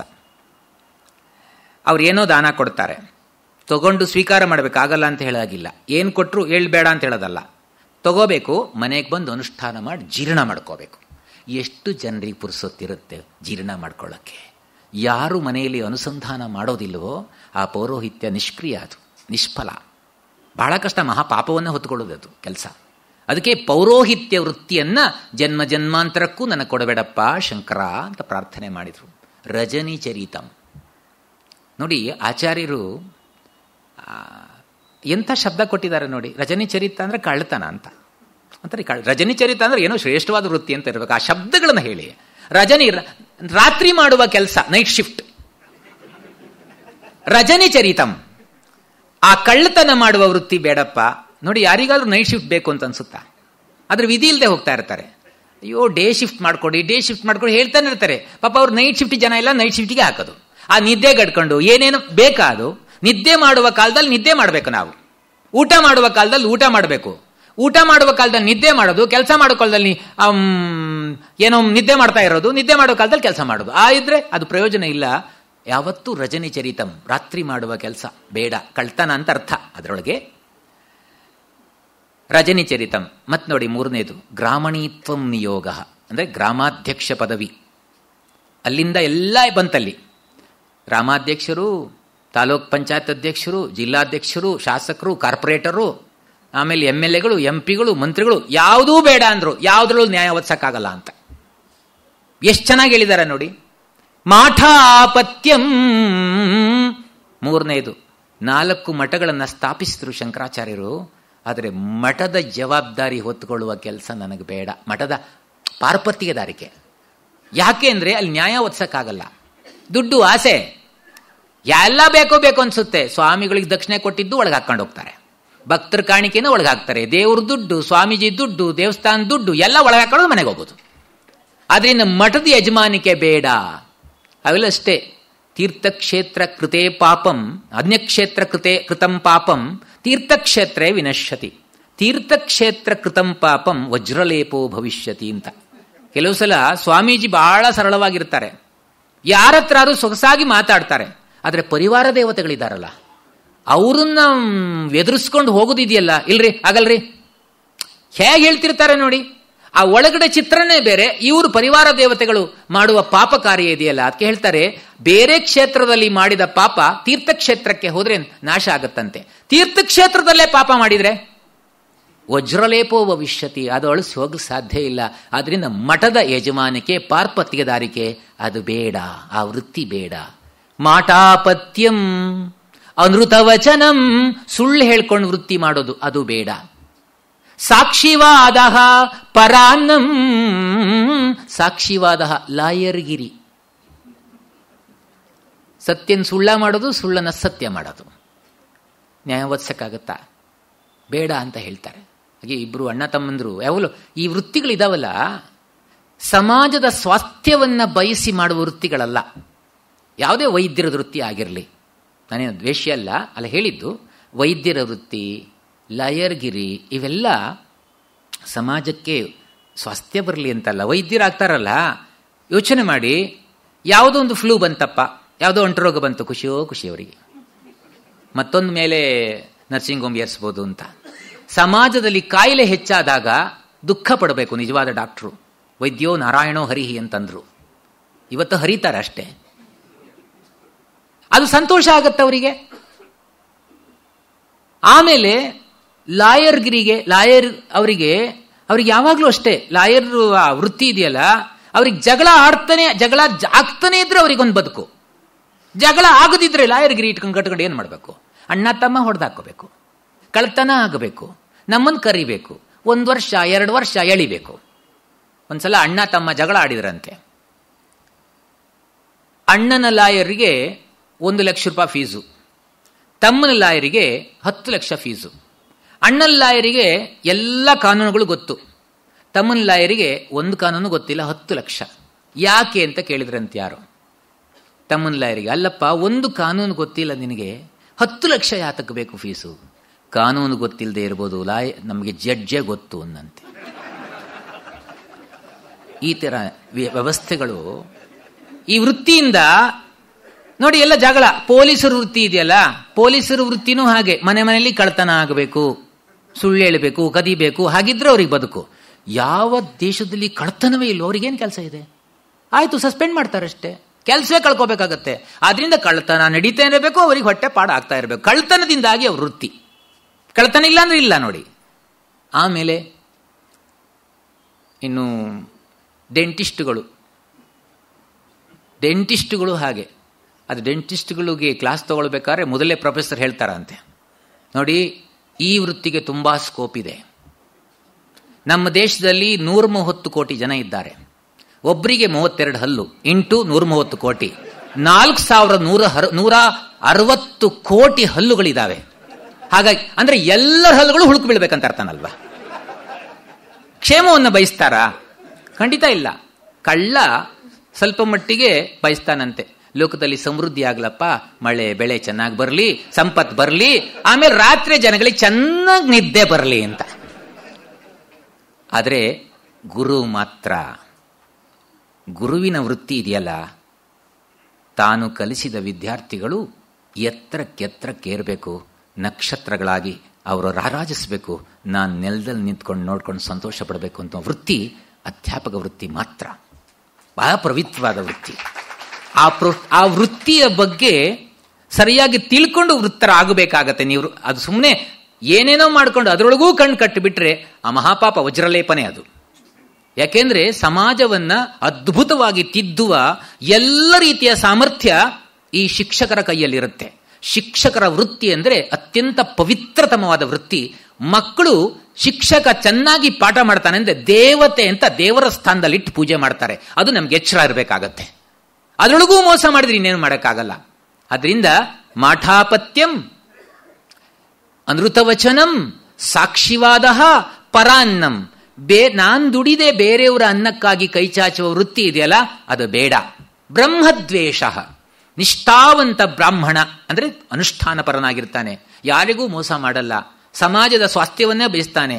ಸರ್ವೇಪಿ ಸುಖಿನಸ್ಸಂತು ಸರ್ವೇ ಸಂತು ನಿರಾಮಯ, ಆ ಒಂದು ತತ್ವ ಆದರ್ಶಗಳನ್ನು ನಿರಂತರವಾಗಿ ಅವನು ಮಾಡ್ತಾ ಇರ್ತಾನೆ. ನಿಜವಾದ ಬ್ರಾಹ್ಮಣ ದ್ವೇಷ ಮಾಡಬೇಡ, ನಾಶ ಆಗಿ ಹೋಗ್ತೀಯ. ಬ್ರಹ್ಮದ್ವೇಷ ಖಲಜನರತಿ, ದುಷ್ಟರ ಸಹವಾಸ ಮಾಡುವಂಥ ವೃತ್ತಿ. ಪ್ರಾಣಿನಾಂ ನಿರ್ದಯತ್ವಂ, ಪ್ರಾಣಿಗಳಿಗೆ ಕಟುಕತನದಿಂದಾಗಿ ಒಂಥರ ನಿರ್ದಯವಾಗಿ ನೋಡುವ ವೃತ್ತಿ ಕಟುಕತನ. ಮಾ ಭೂದೇವಂ ಮಮ ಪಶುಪತೆ ಜನ್ಮ ಜನ್ಮ ಅಂತರೇಶು, ನನಗೆ ಜನ್ಮ ಜನ್ಮಕ್ಕೂ ಇಷ್ಟು ವೃತ್ತಿಗಳನ್ನು ಕೊಡಬೇಡಪ್ಪ ಅಂತ ಕೈ ಮುಗಿದ್ರು. ಇಷ್ಟು ವೃತ್ತಿಗಳಿಗೆ ಹೊರತಾದ ವೃತ್ತಿ ನಮ್ದೇನಾಗಿದ್ರೆ ಸಂತೋಷ ಪಡೋಣ, ಶಂಕರರಿಗೊಂದು ನಮನ ಸಲ್ಲಿಸೋಣ ಅಷ್ಟೇ. ಯುಕ್ತಾಹಾರ ವಿಹಾರಸ್ಯ ಯುಕ್ತ ಚೇಷ್ಟಸ್ಯ ಕರ್ಮಸು ಯುಕ್ತ ಸ್ವಪ್ನ ಅವಬೋಧಸ್ಯ ಯೋಗೋ ಭವತಿ ದುಃಖ. ನೋಡಿ, ನಮಗೆ ಯುಕ್ತವಾದ ಆಹಾರ, ಯುಕ್ತವಾದ ವಿಹಾರ, ಯುಕ್ತವಾದ ವೃತ್ತಿ. ಮತ್ತೆ ಇದು ನಮಗೆ ಆಗದ ಮಾತಿದು, ಮುಂದಿಂದು ಬಹಳ ಕಷ್ಟ. ಬಹುಶಃ ಆವಾಗ ಕೃಷ್ಣನಿಗೆ ಗೊತ್ತಿರಲಿಲ್ಲ ಟಿವಿ ಎಲ್ಲ ಬರುತ್ತೆ ಅಂತ. ಯುಕ್ತ ಸ್ವಪ್ನ ಅವಬೋಧಸ್ಯ ಯೋಗೋ ಭವತಿ ದುಃಖ. ಯೋಗ್ಯ ಕಾಲದಲ್ಲಿ ಮಲ್ಗೋದು, ಯೋಗ್ಯ ಕಾಲದಲ್ಲಿ ಏಳೋದು. ಸಾಧ್ಯವಾ ಇದು? ಸಾಧ್ಯನೇ ಇಲ್ಲ ಆಗಿದೆ. ಅದು ಯೋಗ ಅಂತಾನೆ ಕೃಷ್ಣ. ಈ ರೀತಿಯಾಗಿ ನಮ್ಗೆ ಯೋಗ್ಯ ಕಾಲದಲ್ಲಿ ನಿದ್ದೆ ಮಾಡಬೇಕು, ಯೋಗ್ಯ ಕಾಲದಲ್ಲಿ ಏಳಬೇಕು. ಎಲ್ಲಾಗುತ್ತೆ? ಕ್ರೈಮ್ ಸ್ಟೋರಿ ಎಷ್ಟೊತ್ತಿಗೆ ಬರುತ್ತೆ? 10 ಗಂಟೆ ಮೇಲೆ ಬರೋದು. ಅದು ನೋಡ್ಕೊಂಡು ಮಲ್ಕೊಂಡ್ರೆ ಎಲ್ಲ ಸ್ವಪ್ನಗಳಲ್ಲಿ ಅದೇ ಬರೋದು. ಹೆಣ, ಒಲೆ, ಸುಲಿಗೆ, ಏನಾದ್ರು ಚಿಂತನೆ, ಒಳ್ಳೆ ಚಿಂತನೆಗಳು ಬರ್ತಾವ. ಆ ಪಕ್ಷಿಗಳಿಗೆ, ಪ್ರಾಣಿಗಳಿಗೆ ನೋಡಿ ಎಷ್ಟೊತ್ತಿಗೆ ಮಲಗ್ತಾವೆ ಅವು. ಕತ್ತಲೆ ಆದ ತಕ್ಷಣ ಈ ದಂಧೆ ಇಲ್ಲ ಅವಕ್ಕೆ, ಪಾಪ ನಾಳೆದು ಯೋಚನೆ ಇಲ್ಲ. ನಾವು ನಾಳೆದು ನಾಡ್ನೇದು ಎಲ್ಲಾ ನೋಡ್ಕೊಂಡು ಟಿವಿ ನೋಡ್ತಾ ಕುತ್ಕೊಂಡಿರ್ತೀವಿ ನಾವು. ಧಾರಾವಾಹಿ ಯಾವ ಕತ್ತೆ, ನಾಯಿ, ಬೆಕ್ಕು ಯಾವುದು ನೋಡಲ್ಲ, ಅಂದ್ರೆ ಮನುಷ್ಯರೇ ನೋಡೋದು. ಅವು ಪಾಪ ಯುಕ್ತ ಕಾಲದಲ್ಲಿ ಒಂದು ಹಕ್ಕಿ ನೋಡಿ ಕತ್ತಲೆ ಆಯ್ತು ಅಂದ ತಕ್ಷಣ ಎಲ್ಲೋ ದೂರದಿಂದ ಬಂದು ಗೂಡಿ ಸೇರ್ಕೊಂಡ್ಬಿಡುತ್ತೆ. ಗೂಡಿ ಸೇರ್ಕೊಂತು ಅಂದ್ರೆ ಬ್ರಾಹ್ಮಿ ಮುಹೂರ್ತ, ಬೆಳಕು ಹರಿತು ಅಂದ ತಕ್ಷಣ ಎದ್ದು ಹಾರಿ ಬಿಡುತ್ತೆ. ಅದು ಯುಕ್ತ ಸ್ವಪ್ನಾವಬೋಧ ಅಂದ್ರೆ ಯೋಗ್ಯ ಕಾಲದಲ್ಲಿ ಹೇಳೋದು, ಯೋಗ್ಯ ಕಾಲದಲ್ಲಿ ಮಲ್ಗೋದು. ಇದು ಯಾವಾಗ ಅಂದ್ರೆ ಪಕ್ಷಿ ನೋಡ್ಕೋಬೇಕು. ನಮ್ಗೆ ಇವತ್ತು ಪಕ್ಷಿಗಳು, ಪ್ರಾಣಿಗಳು ತತ್ವಬೋಧ ಮಾಡ್ತವೆ. ಅಷ್ಟು ನಿಕೃಷ್ಟ ಮಟ್ಟಕ್ಕೆ ನಾವು ಬಂದಿದ್ದೇವೆ.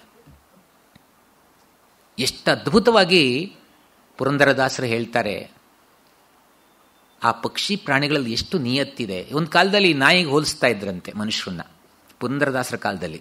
ಈಗ ನಾಯಿಗೂ ಹೋಲ್ಸಂಗಿಲ್ಲ. ನಾಯಿಯಲ್ಲಿ ಎಷ್ಟೋ ಗುಣಗಳನ್ನು ಕಾಣಬಹುದು ನಾವು. ನಾಯಿ ಬಂದದಪ್ಪ ಅಣ್ಣ ಅತ್ತಲಾಗಿರಿ, ನಾಯಿ ಅಂದರೆ ನಾಯಿಯಲ್ಲ ಮಾನವ ಜನ್ಮದ ಹೀನ ನಾಯಿ. ನಾಯಿ ಬಂದದಪ್ಪ ಅಣ್ಣ ಅತ್ತಲಾಗಿರಿ, ಕೊಟ್ಟ ಸಾಲವ ಕೊಡದ ನಾಯಿ, ಇಟ್ಟ ಭಾಷೆಯ ತಪ್ಪುವ ನಾಯಿ, ಕಟ್ಟೆಯ ಮೇಲೆ ಕುಳಿತುಕೊಂಡು ಅಟ್ಟಹಾಸದಿ ಬೊಗಳುವ ನಾಯಿ. ನಾಯಿ ಬಂದದಪ್ಪ ಅಣ್ಣ ಅತ್ತಲಾಗಿರಿ, ಕೊಟ್ಟು ಕುದಿಯುವ ಕೆಟ್ಟ ನಾಯಿ, ಇಟ್ಟ ಅನ್ನವ ಹಂಗಿಪ ನಾಯಿ, ಪುಟ್ಟಿ ಮಾತೆಯ ಗರ್ಭದಲ್ಲಿ ಕೆಟ್ಟ ಕೃತ್ಯವ ಮಾಳ್ಪನಾಯಿ. ನಾಯಿ ಬಂದದಪ್ಪ ಅಣ್ಣ ಅತ್ತಲಾಗಿರಿ, ಪಟ್ಟ ಸ್ತ್ರೀಯಳ ಬಿಟ್ಟಿಹ ನಾಯಿ, ಬಿಟ್ಟ ಸ್ತ್ರೀಯಳ ಆಳುವ ನಾಯಿ, ದಿಟ್ಟ ಶ್ರೀ ಪುರಂದರ ವಿಠಲಾರಾಯಣ ಮುಟ್ಟಿ ಭಜಿಸದ ಹೋದ ನಾಯಿ. ನಾಯಿ ಬಂದದಪ್ಪ ಅಣ್ಣ ಅತ್ತಲಾಗಿರಿ. ನಾಯಿ ಹೋಲಿಸ್ತಾ ಇದ್ರು. ಪಕ್ಷಿಗಳು, ಪ್ರಾಣಿಗಳು ಎಲ್ಲವೂ ಕೂಡ ನಮಗಿಂತ ಉತ್ಕೃಷ್ಟವಾಗಿ ಬದುಕ್ತವೆ. ನಿಜವಾಗಿ ಹೊಟ್ಟೆ ಕಿಚ್ಚಾಗುತ್ತೆ.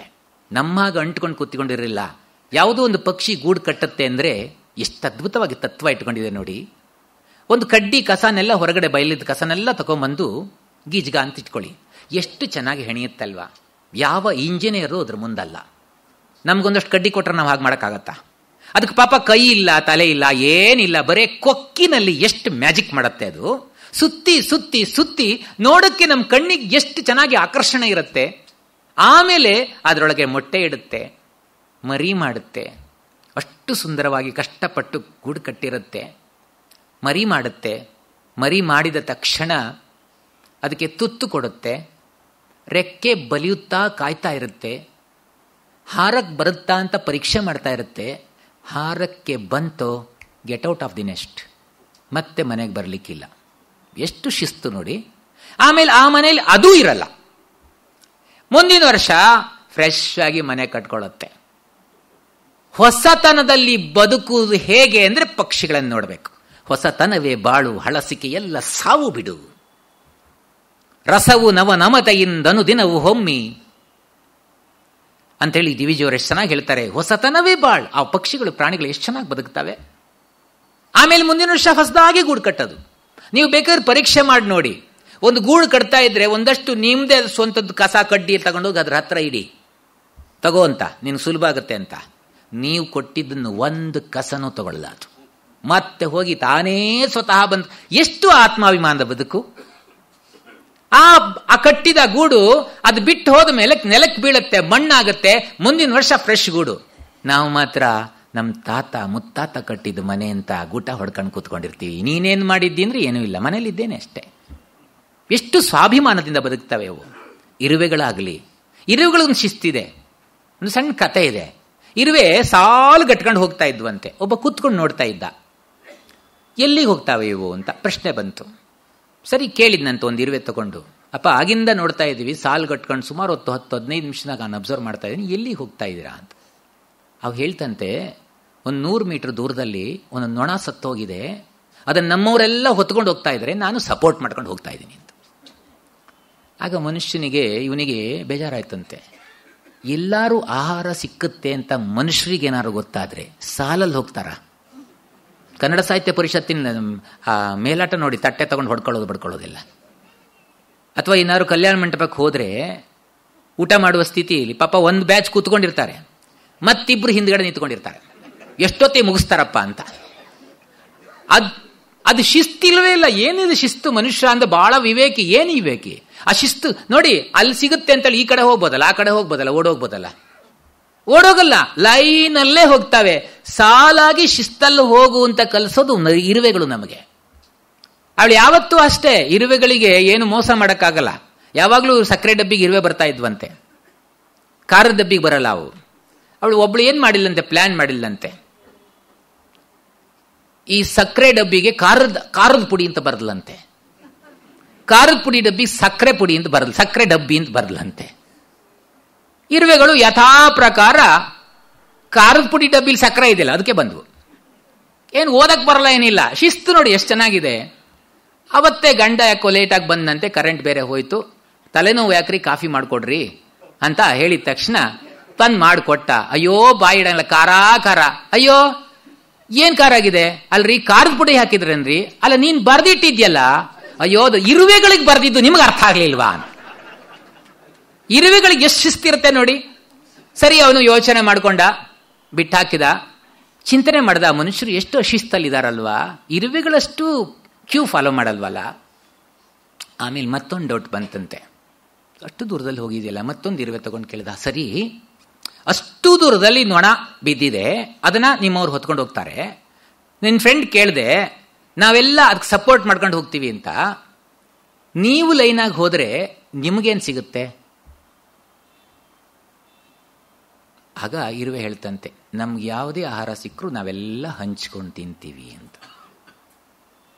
ಮನುಷ್ಯರಿಗೆ ಆಹಾರ ಸಿಕ್ಕರೆ ಕಾಕ ಆಹ್ವಯತೆ ಕಾಕಾನ್ ಯಾಚಕೋ ನತು ಯಾಚಕಾನ್ ಕಾಕ ಯಾಚಕಯೋರ್ ಮಧ್ಯೆ ವರಂ ಕಾಕೋ ನ ಯಾಚಕಃ. ಒಂದು ಭಿಕ್ಷುಕ, ಒಂದು ಕಾಗೆ. ಒಂದು ಕಾಗೆಗೆ ಆಹಾರ ಕಂಡ್ರೆ ಉಳಿದ ಕಾಗೆಗಳನ್ನೆಲ್ಲ ಕರೆದು ಒಟ್ಟಿಗೆ ತಿನ್ನತ್ತಂತೆ. ಕಾಗೆಗಳಿಗಿಂತ ಕಡೆ ನಾವು.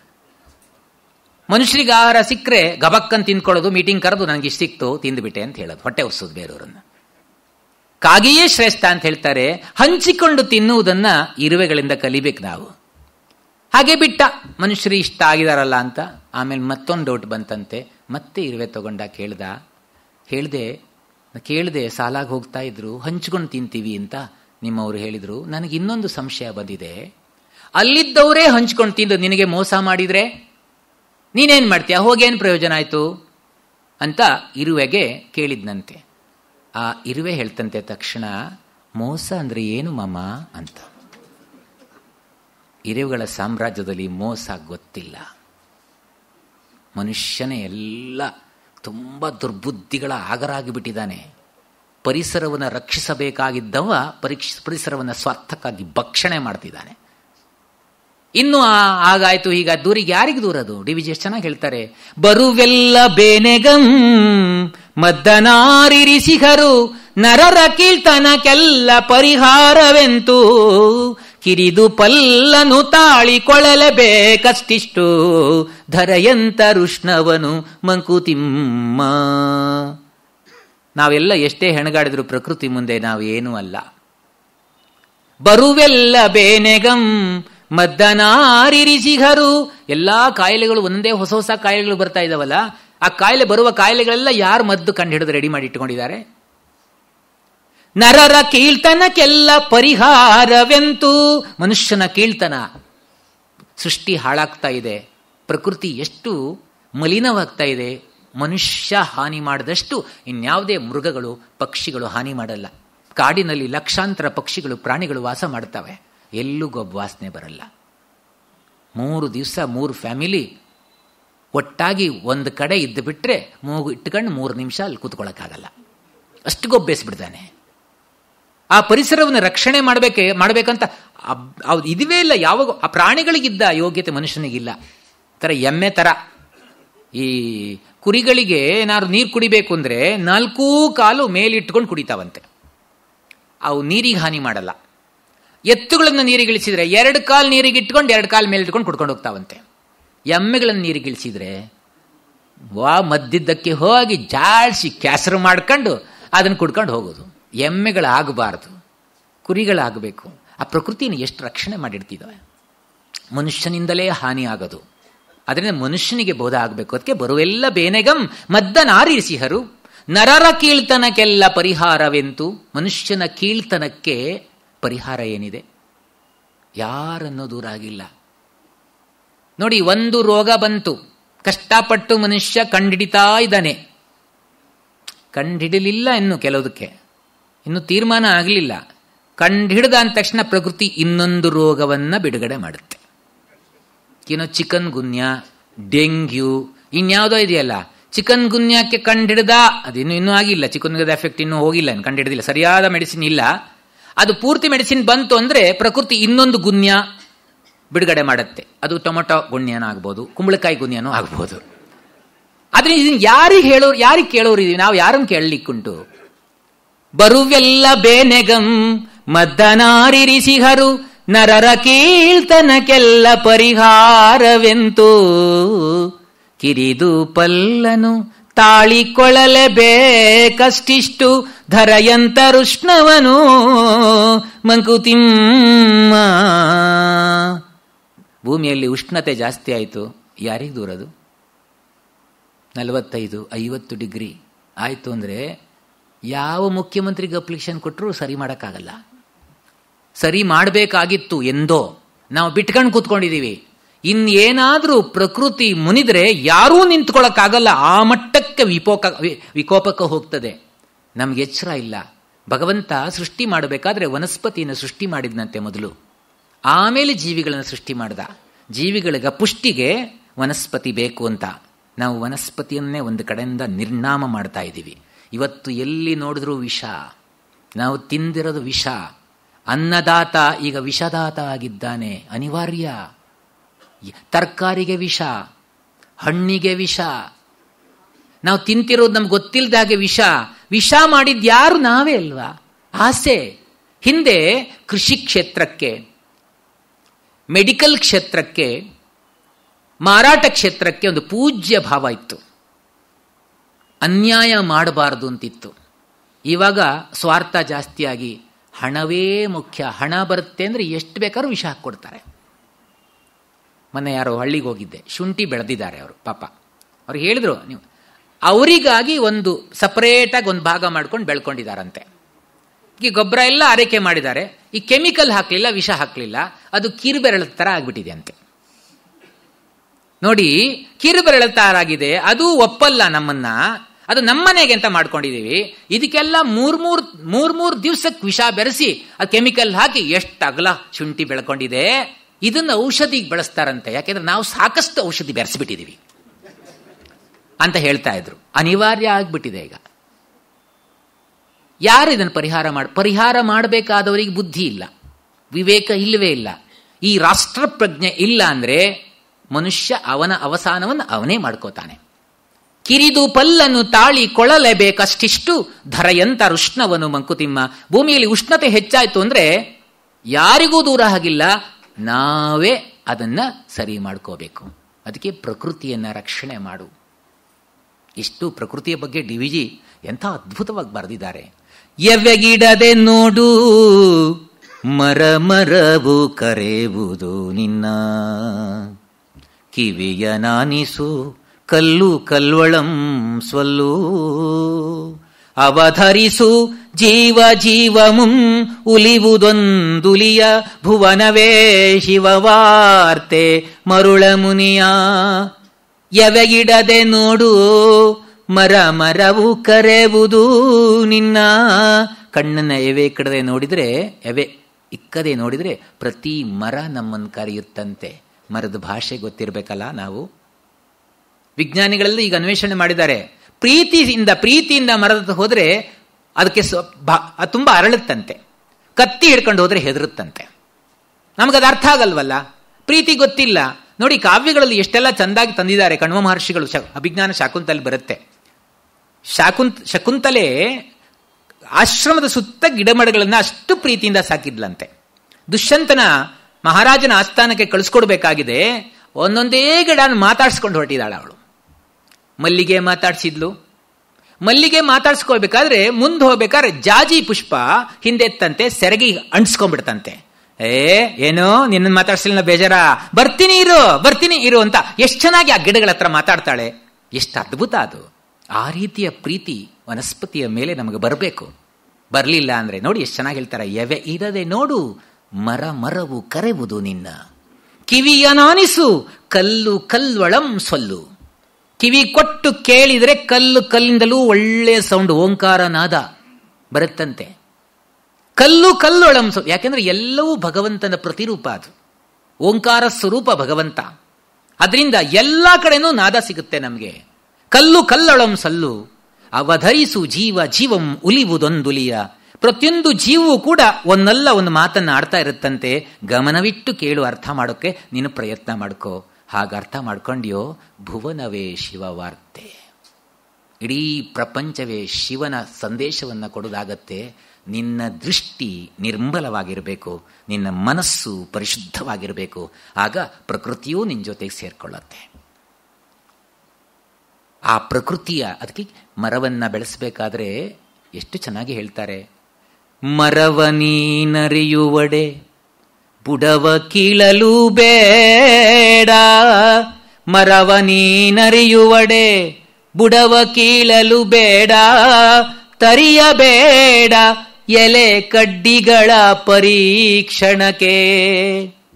ಎರೆ ನೀರ ಸುರಿಗೊಬ್ಬರವ ಕೆದಕು ಪಾತಿಯನು, ನಿರುಕಿಸುತ್ತ ತಳಿರಲರ ಮಂಕುತಿಮ್ಮ. ನೋಡಿ ಪ್ರಕೃತಿಯ ಬಗ್ಗೆ ಎಷ್ಟು ಚೆನ್ನಾಗಿ ಹೇಳಿದ್ದಾರೆ.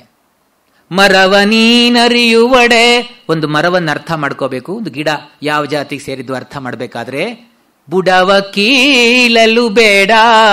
ಕೆಲವರಿಗೆ ಅಭ್ಯಾಸ, ಯಾವ್ದು ಗಿಡ ನೋಡಕ್ಕೆ ಹೀಗೆ ಹೇಳೋದು, ಹೀಗೆ ಮೂಸೋದು, ತೆಗೆದೆಸೆಯೋದು. ದುರ್ಬುದ್ಧಿ, ಮನುಷ್ಯ ಇರದೆ ಹಾಗೆ.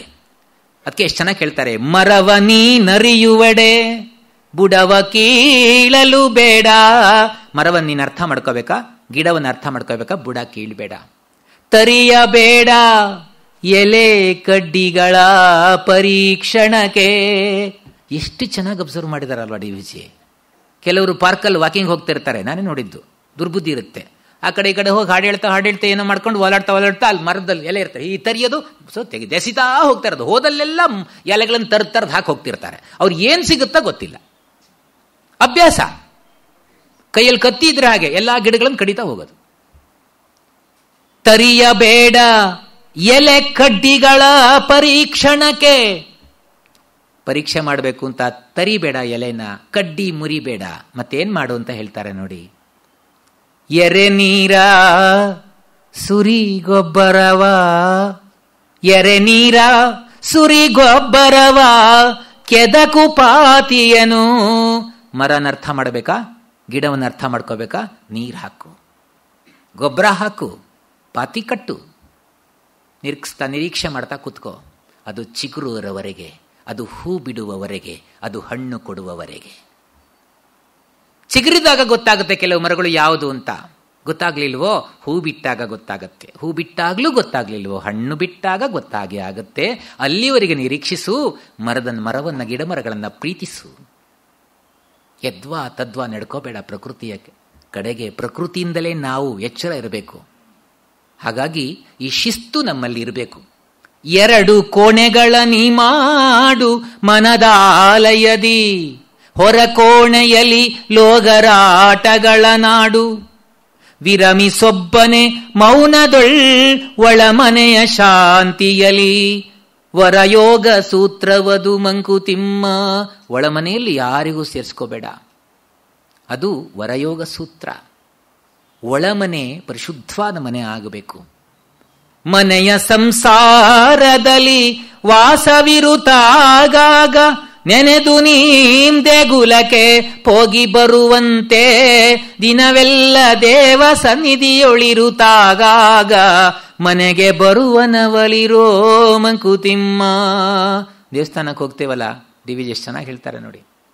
ಮನೆಯ ಸಂಸಾರದಲ್ಲಿ ವಾಸವಿರುತ್ತಾಗಾಗ, ಮನೆ ಸಂಸಾರದಲ್ಲಿ ವಾಸವಾಗಿರ್ತೀವಿ ನಾವು. ಆಗಾಗ ನೆನೆದು ದೇಗುಲಕ್ಕೆ ಹೋಗಿ ಬರುವಂತೆ, ನೆನೆಸ್ಕೊಂಡು ಆಗಾಗ ವಾರಕ್ಕೊಮ್ಮೆಯೋ ದೇಗುಲಕ್ಕೆ ಹೋಗ್ತೀವಿ ನಾವು, ದೇವಸ್ಥಾನಕ್ಕೆ ಹೋಗ್ತೇವೆ. ಜೋಯಿಸರು ಹೇಳಿದ್ರು ಹೋಗ್ತೀವಿ, ಕೆಲವರು ಹೋಗ್ತೀವಿ ಅಷ್ಟೇ. ಜಾತಕ ತಗೊಂಡು ಹೋಗ್ತೀವಲ್ಲ, ಅದು ಏನು ಜಾತಕ ಅಂತ ತಗೊಂಡು ಹೆದರಿಸಿಬಿಟ್ಟಿದ್ದಾರೆ ಅಂದರೆ ಅದಕ್ಕೆ ಕಗ್ಗ ಓದಬೇಕು. ಏನು ಧೈರ್ಯ ಕೊಡುತ್ತೆ ಅಂದರೆ, ನಿಜವಾಗಿಯೂ ನನಗೆ ಆ ಕೆಲವು ಪದ್ಯ ಹೇಳುವಾಗ ರೋಮಾಂಚನ ಆಗುತ್ತೆ. ನನ್ನ ಜೀವನಕ್ಕೆ ನಿಜವಾಗಿ ನೇರವಾಗಿ ಅದನ್ನು ಅನುಸಂಧಾನ ಮಾಡ್ಕೊಂಡ್ಬಿಟ್ಟಿದ್ದೀನಿ. ನಾನು ಯಾರ ಹತ್ರ ಜಾತಕ ತೋರಿಸಲ್ಲ. ಕಗ್ಗ ಈ ಪದ್ಯ ಎಷ್ಟು ಚೆನ್ನಾಗಿದೆ ನೋಡಿ. ಗ್ರಹಗತಿಯ ತಿದ್ದುವನೇ ಜೋಯಿಸನು ಜಾತಕದಿ, ವಿಹಿತವಾಗಿಹುದರ ಗತಿ ಸೃಷ್ಟಿ ವಿಧಿಯಿಂ, ಸಹಿಸಿದಲ್ಲದೆ ಮುಗಿಯದು ಆವ ದಶೆ ಬಂದೊಡಂ, ಸಹನೆ ವಜ್ರದ ಕವಚ ಮಂಕುತಿಮ್ಮ. ಕಾಳ ನುದಿಯದಿ ಬಿತ್ತೆ ಸಂಜೆಗದು ಪೈರಹುದೆ, ಪಾಲುಂಟು ಕಾಲಂಗೆ ನಮ್ಮ ಕೃಷಿಗಳಲ್ಲಿ, ವೇಳೆಗಡು ಮರೆತಾತುರದಿಂ ಅಡುಗೆ ಪಕ್ಕಹುದೆ, ತಾಳುಮಿಯ ಪರಿಪಾಕ ಮಂಕುತಿಮ್ಮ. ಗ್ರಹಗತಿಯ ತಿದ್ದುವನೇ ಜೋಯಿಸನು ಜಾತಕದಿ. ಜಾತಕ ತಗೊಂಡು ಜೋಯಿಸರ ಹತ್ರ ಹೋದ್ರೆ ನಮ್ಮ ಗ್ರಹಗತಿ ತಿದ್ದು ಕೊಡ್ತಾರಾ ಅಂತ ಡಿ.ವಿ.ಜಿಗೆಲ್ಲ ಅನುಭವ ಆಗಿತ್ತು. ಅವರ ಚರಿತ್ರೆಯಲ್ಲಿ ಯಾವುದೋ ಒಂದು ಕಡೆ ಬರುತ್ತೆ, P.H. ಕೃಷ್ಣರಾಯರು ಮತ್ತೆ ಡಿ.ವಿ.ಜಿ ಕುತ್ಕೊಂಡು ಹರಟೆ ಹೊಡಿತಾ ಇದ್ರಂತೆ. P.H. ಕೃಷ್ಣಸಾರು ಸ್ವಲ್ಪ ಇವರಿಗಿಂತ ವಯಸ್ಸಾದವರು, 70-80 ವರ್ಷ ಆಗಿದೆ ಅವರಿಗೆ. ಸುಮ್ಮನೆ ಮಾತಾಡ್ತಾ ಕುತ್ಕೊಂಡಿದ್ರು. ಡಿ.ವಿ.ಜಿ ಇಲ್ಲೆಲ್ಲ ಸುತ್ತಾಡಿ ಆ ಚಪ್ಪಲಿ ಹುಲಿಯೊಂದು ಹಿಟ್ಟು ದಿವಾನ್ರವರೆಗೂ ಒಂದೇ ಭಾವನೆಯಿಂದ ನೋಡಿದವರು ಅವರು. ಹಾಗಾಗಿ ಅಷ್ಟು ಎತ್ತರಕ್ಕೆ ಹೋಗ್ಲಿಕ್ಕಾಯ್ತು, ಅಷ್ಟು ಒಳ್ಳೆ ಅದ್ಭುತವಾದ ಕಾವ್ಯವನ್ನು ರಚನೆ ಮಾಡಲಿಕ್ಕಾಯ್ತು. ಮಾತಾಡ್ತಾ ಇರಬೇಕಾದ್ರೆ ಒಬ್ಬ ಹಸ್ತ ಸಾಮಗ್ರಿಕ ಬಂದಂತೆ. ಜೇನಹನಿ ಅಂತ ರಂಗನಾಥ್ ಅಂತ ಅವರು ಆಕಾಶವಾಣಿ ಕೆಲಸ ಅದು ಬರೆದಿದ್ದಾರೆ, ಆ ಪುಸ್ತಕದಲ್ಲಿದೆ ಅದು. ಒಬ್ಬ ಹಸ್ತ ಸಾಮಗ್ರಿಗೆ ಬಂದು, ಸ್ವಾಮಿ ನಿಮ್ಮ ಕೈ ನೋಡಿ ನಿಮ್ಮ ಹಣೆ ಬರ ಎಲ್ಲ ಹೇಳ್ತೀನಿ ಸರ್ ಅನ್ನಂತೆ. ಡಿ.ವಿ.ಜಿ ಬಂದು ಹೇಳ್ದ, ನನ್ನ ಕತೆ ಆಗೋಗಿದೆ, ಇನ್ನೇನು ಆಗೋದೆ ಅಂತ ಇಲ್ಲ ನೋಡಿ, ಈ ರಾಯರು ಕೂತ್ಕೊಂಡಿದಾರಲ್ಲ ಅವ್ರದ್ದೇನಾರು ಹೇಳು ಅನ್ನಂತೆ.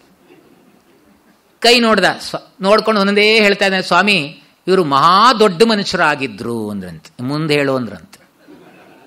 ಇವರಿಗೆ 4 ಜನ ಗಂಡು ಮಕ್ಕಳಿದ್ದಾರೆ ಅನ್ನಂತೆ. ಅಪ್ಪ ಇವರಿಗಿರೋದು 2 ಗಂಡು ಮಕ್ಕಳು, 2 ಇಲ್ಲಿಂದ ಸೇರಿಸ್ಕೊಂಡು ಹೇಳ್ದೆ ಅಂತ. ಆಮೇಲೆ ಹೇಳಿ ಬಿಡ್ಲಿಲ್ಲ ಅವನು, ಸ್ವಾಮಿ ಇನ್ನು ಆಗಬಾರ್ದು ಅಂತಿಲ್ವಲ್ಲ ಅಂತ. ಪುಣ್ಯಾತ್ಮ, ಅವ್ರಿಗೆ 80 ವರ್ಷ, ಅವ್ರ ಹೆಂಡತಿ ಹೋಗಿ 8 ವರ್ಷ ಕಳೆದು ಹೋಗಿದೆ, ಇನ್ನೆಂತ ಆಗತ್ ತಲೆ ಅನ್ನಂತೆ. ಡಿ.ವಿ.ಜಿ ಕೇಳಿದ್ರಂತೆ, ಅಲ್ಲಿಗೂ ಅವನು ಬಿಡ್ಲಿಲ್ಲ. ಈ ಜ್ಯೋತಿಷ್ಯ ಹೇಳೋರು ಇದಾರಲ್ಲ ಕೆಲವರು, ಚೆನ್ನಾಗಿ ಅಧ್ಯಯನ ಮಾಡಿದವರಿಗೆ ಆಸಕ್ತಿ ಇರುತ್ತೆ ಬಿಡಿ, ಅನುಸಂಧಾನವೂ ಬೇಕು, ಅಧ್ಯಯನವೂ ಬೇಕು. ಬರೇ ಬಾಯಾಳಿತನ ಮಾಡಿದ್ರೆ ಎಲ್ಲ ಏನು ಪ್ರಯೋಜನಕ್ಕೆ ಬರೋದಿಲ್ಲ ಅದು. ಅಲ್ಲಿಗೂ ಅವನು ಬಿಡ್ಲಿಲ್ಲ. ಸ್ವಾಮಿ ಇಂಥ ದೊಡ್ಡ ಮನುಷ್ಯರಿಗೆ ಮನೇಲೇ ಮಕ್ಕಳಿರಬೇಕು ಅಂತಿಲ್ಲ ಸ್ವಾಮಿ. ಇದು DVG ಸುತ್ತಮುತ್ತಲ ಅವರ ಅನುಭವಗಳನ್ನು ಸಂಗ್ರಹಿಸಿದ್ದು ನೋಡಿ ಎಷ್ಟು ಅದ್ಭುತವಾಗಿ. ಅದಕ್ಕೆ ಅವೆಲ್ಲ ಅನುಭವದಲ್ಲಿ ತಂದುಕೊಟ್ಟಿದ್ದಾರೆ. ಅಂತಹ ಒಂದು ತಮಾಷೆ ಸನ್ನಿವೇಶವನ್ನ DVG ಕಗ್ಗದಲ್ಲಿ ಎಷ್ಟು ಚೆನ್ನಾಗಿ ಕೊಟ್ಟಿದ್ದಾರೆ. ಆ ಕೊಟ್ಟಿರೋದು ನಮಗೆಷ್ಟು ಅದ್ಭುತವಾದ ಕಾಣಿಕೆ ಜೀವನಕ್ಕೆ ಕೊಡುತ್ತೆ ಅಂತ. ಗ್ರಹಗತಿಯ ತಿದ್ದುವನೆ ಜೋಯಿಸನು ಜಾತಕದಿ ವಿಹಿತವಾಗಿ ಹುದದರ ಗತಿ ಸೃಷ್ಟಿ ವಿಧಿಯಿಂ ಸಖಿಸಿದಲ್ಲದೆ ಮುಗಿಯದು ಆವದಶೆ ಬಂದ್ವಡಂ ಸಖನೆ ವಜ್ರದ ಕವಚ ಮಂಕುತಿಮ್ಮ. ಈ ಪದ್ಯ ಹೇಳುವಾಗ ಎಷ್ಟು ಖುಷಿ ಆಗುತ್ತೆ. ಜೋಯಿಸರ ಹತ್ರ ಹೋದರೆ ಗ್ರಹಗತಿ ತಿದ್ದು ಕೊಡ್ತಾರ. ವಿಹಿತವಾಗಿ ಹುದದರ ಗತಿ ಸೃಷ್ಟಿ ವಿಧಿಂ. ಹುಟ್ಟಿದ ತಕ್ಷಣ ಅದು ಏನೆಲ್ಲ ಅನುಭವಿಸ್ಬೇಕೋ ಅದು ಸಿದ್ಧವಾಗಿ ಬಂದ್ಬಿಟ್ಟಿದೆ. ಅದರಲ್ಲಿ ಏನೂ ಮಾಡೋಕ್ಕಾಗಲ್ಲ. ಗ್ರಹಣ ಅಂತ ಮನೆ ಪಾತ್ರೆಗೆ ತುಳಸಿ ಎಲೆ ಹಾಕ್ಬೋದು, ನದಿಗೆ ಯಾರು ಹಾಕಕ್ಕಾಗತ್ತಾ? ಏನೂ ಮಾಡೋಕ್ಕಾಗಲ್ಲ. ಬಂದಿದ್ದನ್ನು ಅನುಭವಿಸ್ಬೇಕಷ್ಟೇ. ಎಷ್ಟು ಚಂದ ಇದೆ. ಅವ್ರು ಅನುಭವಿಸಿದ್ರಷ್ಟೇ. DVG ತಮ್ಮ ಜೀವನದಲ್ಲಿ ಏನು ಬರೆದ್ರೋ ಅವ್ರ ಬಾಳು ಮತ್ತೆ ಬರಹ ಬೇರೆ ಬೇರೆ ಆಗಿರಲಿಲ್ಲ. ನುಡಿ ಮತ್ತೆ ನಡೆ ಒಂದೇ ಆಗಿತ್ತು. ಹಾಗಾಗಿ ಅದು ಪಾವನ, ಪರಮ ಪಾವನ. ಅದು ಗ್ರಹಗತಿಯ ತಿದ್ದುವನೆ ಜೋಯಿಸನು ಜಾತಕದಿ ವಿಹಿತವಾಗಿ ಹುದದರ ಗತಿ ಸೃಷ್ಟಿ ವಿಧಿಯಿಂ. ಹುಟ್ಟಿದ ತಕ್ಷಣನೇ ನಾವೆಲ್ಲ ಅನುಭವಿಸ್ಬೇಕು, ರೆಡಿಯಾಗಿ ಬಂದಿದೆ. ಸಹಿಸಿದಲ್ಲದೆ ಮುಗಿಯದು ಆವ ದಶೆ ಬಂದ್ವಡಂ. ಯಾವುದೇ ದಶೆ ಬರಲಿ, ಏನೊಂದಷ್ಟು ದಶೆಗಳೆಲ್ಲ ಇರ್ತವೆ. ಶುಕ್ರ ದಶೆ, ಗುರು ದಶೆ, ಶನಿ ದಶೆ, ರಾಹು ದಶೆ, ಕೇತು ದಶೆ ಎಲ್ಲ ಇದ್ದಾವೆ. ಶುಕ್ರ ದಶೆ ಬಂದಿದೆ ಅಂತ ಜೋಯಿಸರ ಹತ್ರ ಯಾರ ಹತ್ರ ಹೋಗಲ್ಲ. ಗುರು ದಶೆ ಬಂದರೆ ಹೆಚ್ಚು ಹೋಗಲ್ಲ.